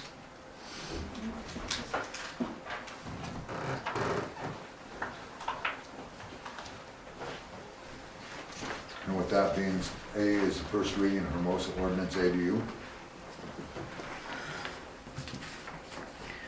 An ordinance amending Chapter 155 of the Town of Hermosa zoning ordinances to define and regulate accessory dwelling units and tiny houses on wheels by adding new definitions thereto and setting forth rules and regulations pertaining to accessory dwelling units and tiny houses on wheels. Be it ordained by the Hermosa Board of Trustees that Chapter 155 of the Town of Hermosa zoning ordinance is amended to define and regulate accessory dwelling units and tiny houses on wheels by adding new definitions thereto and setting forth rules and regulations pertaining to accessory dwelling units, planned unit development for tiny homes, and tiny houses on wheels or skids as follows. Thank you. That'll be the first reading after everybody would changed and read and went through. So if you've got any other questions, concerns, or anything else before the second reading and it becomes law, then definitely keep that in mind. So, item B is the food pantry lease approval. Yes, ma'am. Oh, I can would like to speak to that, if that okay, on behalf of both the Food Bank Board, of which I am a member, and OSL. We would like to request that we are grateful for the space. We would like to request that we not occupy that space until July 1st. There are two things happening. One is the food bank started as a ministry of OSL. It has now moved out of there and is very much embraced as a community ministry by Fairburn and Hermosa with our own board members. So we are now starting the paperwork to become our own entity. Okay? Yes. So I am meeting with the lawyer next week to start that paperwork so that we can become our own entity. because we are no longer solely a ministry of OSL. We have board members, practices, all of that in place. We just need to get the legal paperwork done. And they'll have kind of insurance too. Yep, and then we also have to research the insurance because OSL, because it is no longer a sole entity of OSL, we are no longer comfortable as a council signing any kind of a lease or providing insurance for something that is not solely our ministry anymore. Nice. And so I wanted to, and Lois has come with me because she came to you before, wanted to update the town board for that and to see if there are any questions or if it would be a problem to wait to sign a lease, to redo the lease to potentially starting July 1st if we can get all of our paperwork in place by then. Yep, I have no problem. I'm fine. I think it's still a great entity. So. It is, and it is very much a community entity now, and so I think it would be wonderful to be able to use this space here. But because we are now just figuring out we want to become our own entity as a food board, we have to go through the correct paperwork to have that done. And we are working through a lawyer to do that. Hope that'll be good. Perfect. And I think the only thing that we had talked about, Deb and I, was with using our lot for parking it over there, I don't know if the insurance needs to also include parking on our private lot and using our private lot to access back and forth, that if somebody got hurt, they didn't come back after us type thing. Now, I will say, and I have no further information right now, so I don't expect an action. I will say that when OSL was looking at into the insurance, we were gonna be able to get a rider under OSL's policy to cover it. And then the food board would have paid for that. The food bank would have paid for that extra rider. I don't know if that is something that we can look at with the town insurance to see if we could work through the town insurance to get an individual rider that might be more cost effective than us finding our own. But again, I need to research all of that. So I'm just throwing that out there. I don't expect an answer at this point in time because we're just in the process of researching that. And I know with the Alliance of Insurance that we use, is for municipalities only. Okay, so that's good for me to know as I do my research. Thank you. Yeah, it is. Yes, Lois. Just one thing I was gonna say is we really did not jump ahead. Jenny didn't really know exactly when she was gonna be getting out. And so we just really needed to start looking, and we're very grateful. We love the spot, you know, we just need to make a lot of steps. Yeah. And Deb was gone, and we just needed to do. Yeah, and then Jenny became more clear on when she needed the food bank out of there too, and that's later than what she first anticipated. So it was just, it's kind of been an ebb and flow. So I wanted to update the town board onto what was happening and answer any questions that you might have. Nice. We like that. We appreciate it. So, like you say, exciting. So. Yep. So if anything comes up and you have questions, feel free to contact Lois or myself. Both of us are on the food bank board. Nice. Cool. And did Joan mention our bike rodeo coming up? Yes, and you already have permission to use the OSL parking lot for the bike rodeo. Yep, which will be coming up here soon. So we appreciate that too. Another good kids program, so. It is, and we appreciate as a community of faith being able to work with the town whenever, to have a good working relationship with this, within this community. Us likewise. So. We appreciate that.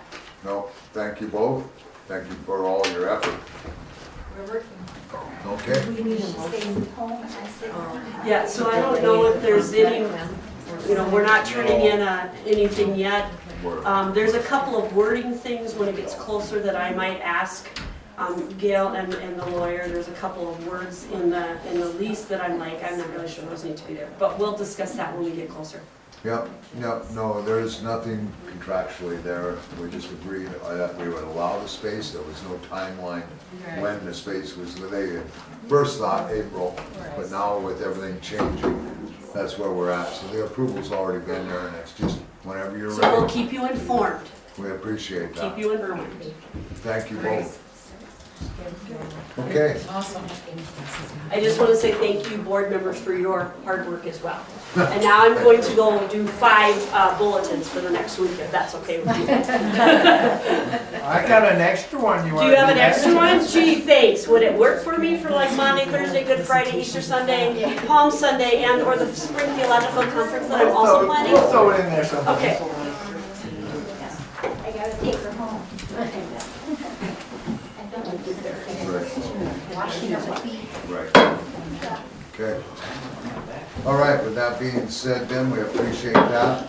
The next item is item C, the water patch and asphalt that we do on the roads every year by the county. I did talk to the county, and we always usually try to do what we can on Ferguson. We do what we can on Whitney, Second, and Second going over. Last year I had to apply the UPM to all of Second because we weren't able to do it. We were able to get quite a bit of Ferguson in the worst areas.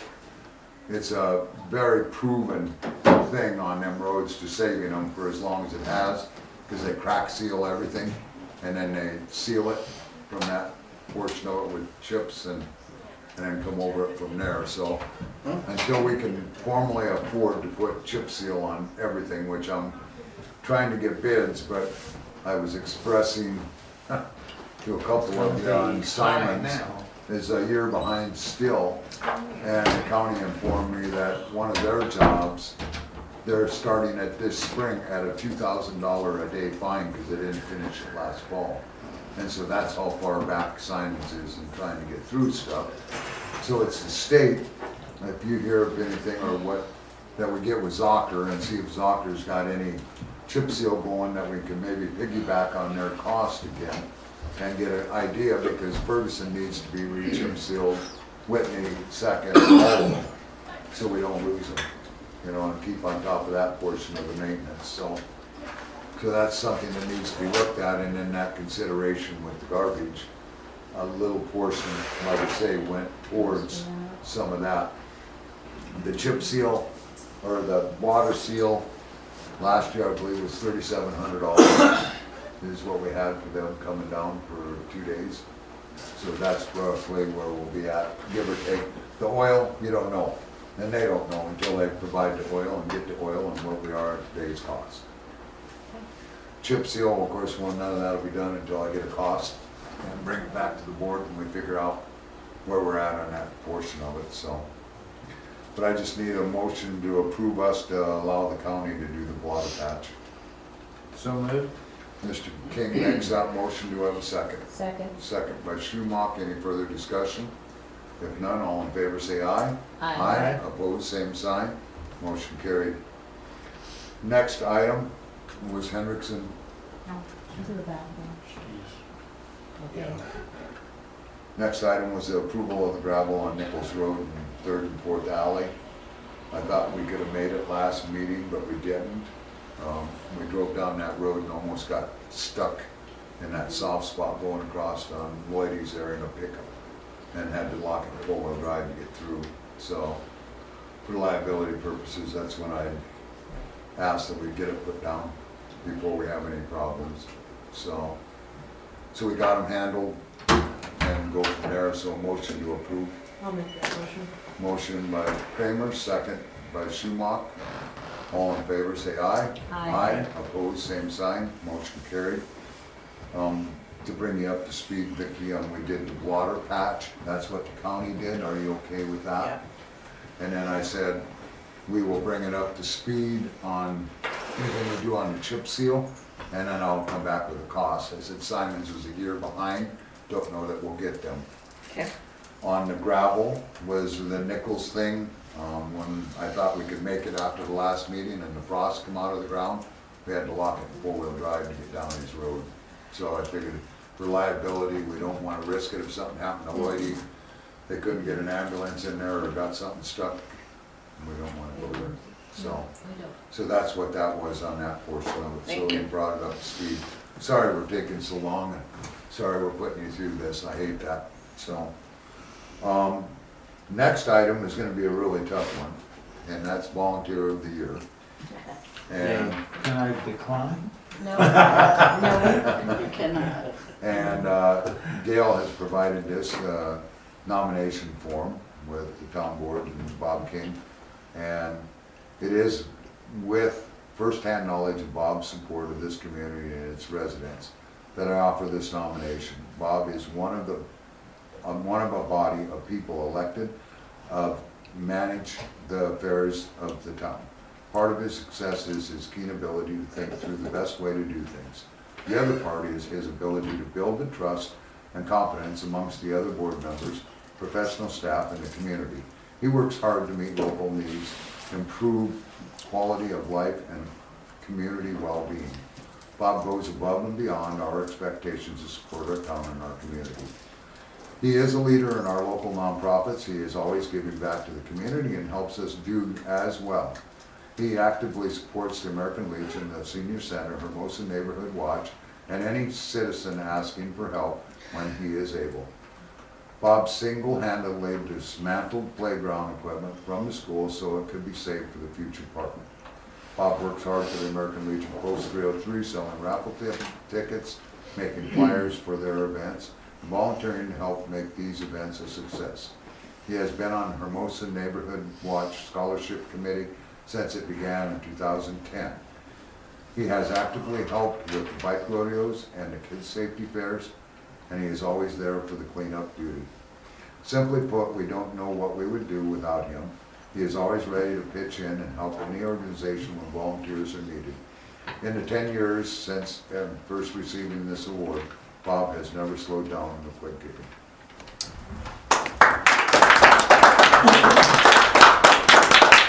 And with that, my friend, I present you with this plaque, and we thank you.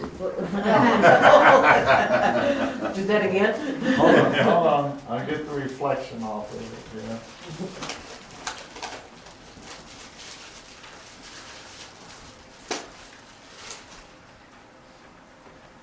Thank you, sir. We cut his head off. I usually do. Thank you very much, Joan, I appreciate it. Thank you, Gail, for providing that. See if they even got one, huh? Oh, yes, that one looks better. Yeah, that was better. Good job, Bob. We appreciate Thank you it. so much.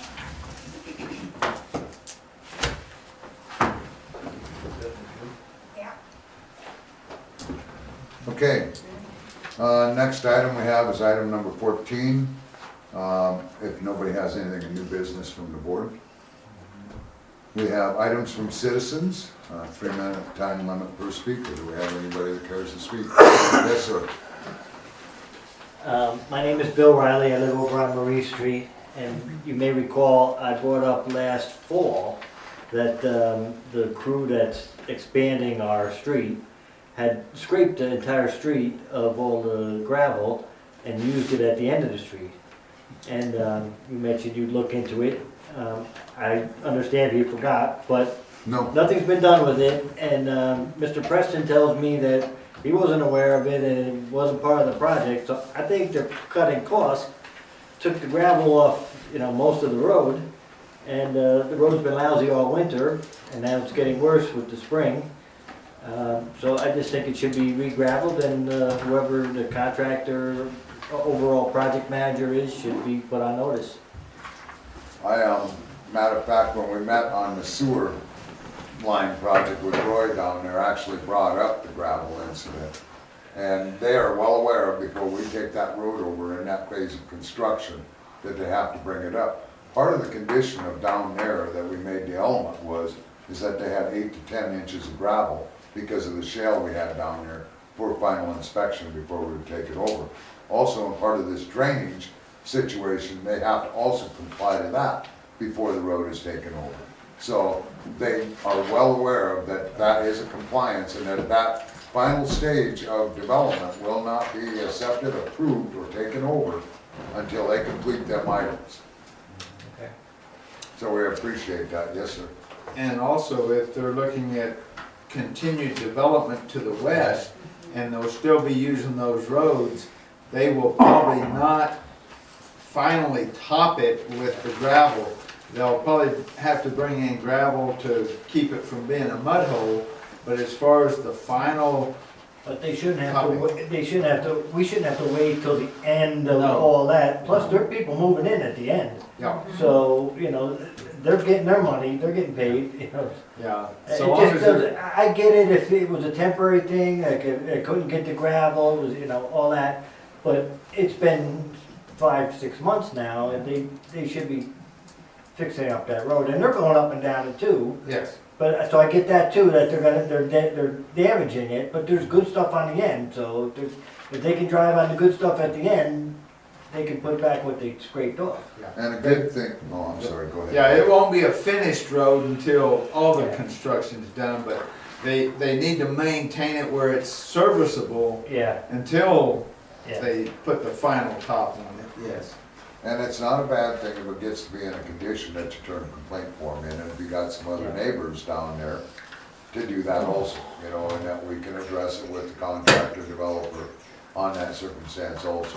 So, we try to speak as much as we can, as broadly as we can for that, you know, the street lights were a big issue to us, that we got more lighting down there, because it was black as black could be, and that was scary. And so that got accomplished, and the roads, you know, are okay, but they could be better. And a lot of it is, we may not be aware of it, so if Yeah. you can, Preston was Yeah. aware. if you can let us know, then we can do something about it, but, you know. A different matter completely, just an FYI. I saw a cougar over there this week and just wondering if, you know, if that's the kind of thing you guys normally report to. We had them right down through town here, what, Yep. Last year. last year, right over by the Masonic Lodge. So, yeah, they're native in the area. Is it a big one? No, I would say not. I would say it was a yearling, you know, last year's birth. Got pushed away by Papa. And there's chickens over in that other development, I think, might be drawing them in. Or prairie dogs. Lots of rabbits and prairie dogs, all getting displaced. Okay, thank you. Anybody else? All right, we appreciate everybody coming tonight. Before we do trustee input, I think we'll go to executive session, if that's okay with the board. And we'll get our executive session over right away. So with that being said, Make a motion, we go into executive 9:26, go into executive session. A motion by Mr. King, second by Mr. Kramer. All in favor? Say aye. Aye. Motion carried. No actions are taken in executive session. Now we'll go to trustee input. Hendrickson? I'd love to have it go back to a couple years, when you and I had a really nice 2 years together. But then I voted differently than you and it pissed you off. I'm sorry that it did, but I respect you enough that when you vote differently than I do, it's okay. You have your opinion, I have mine. Other than that, I'm just gonna do what I do. You continue to discriminate with no committees and not including and not calling for meetings and stuff, fine.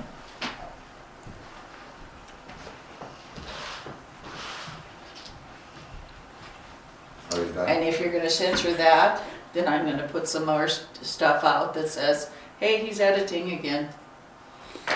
Don't edit what I have to say. I have freedom of speech also. Are you Yeah, I'm done? done. Mr. King? No comments. Kramer? I do have a question about the committees that board members are on. Am I assigned to any committees? I'm getting our next meeting. Oh, that's Yes, next meeting? you are. Okay, all right, that's fine, as long as I know that it'll be next meeting. I have a question about this conference. Is anybody going to it? I would like to. I also want to go to the code enforcement one. Is there any, I was looking at this and thinking that, It'd be great to have a couple people attend it. I thought it would be great to have Joan. Yes, it would be great to have Joan. I think she would be very good at that, and if we could have Gail ask her about that, please, if everybody agrees with me, I think she'd be very good there. And she's kind of semi-retired now, she might actually be able to go to some conferences. I like Okay? that.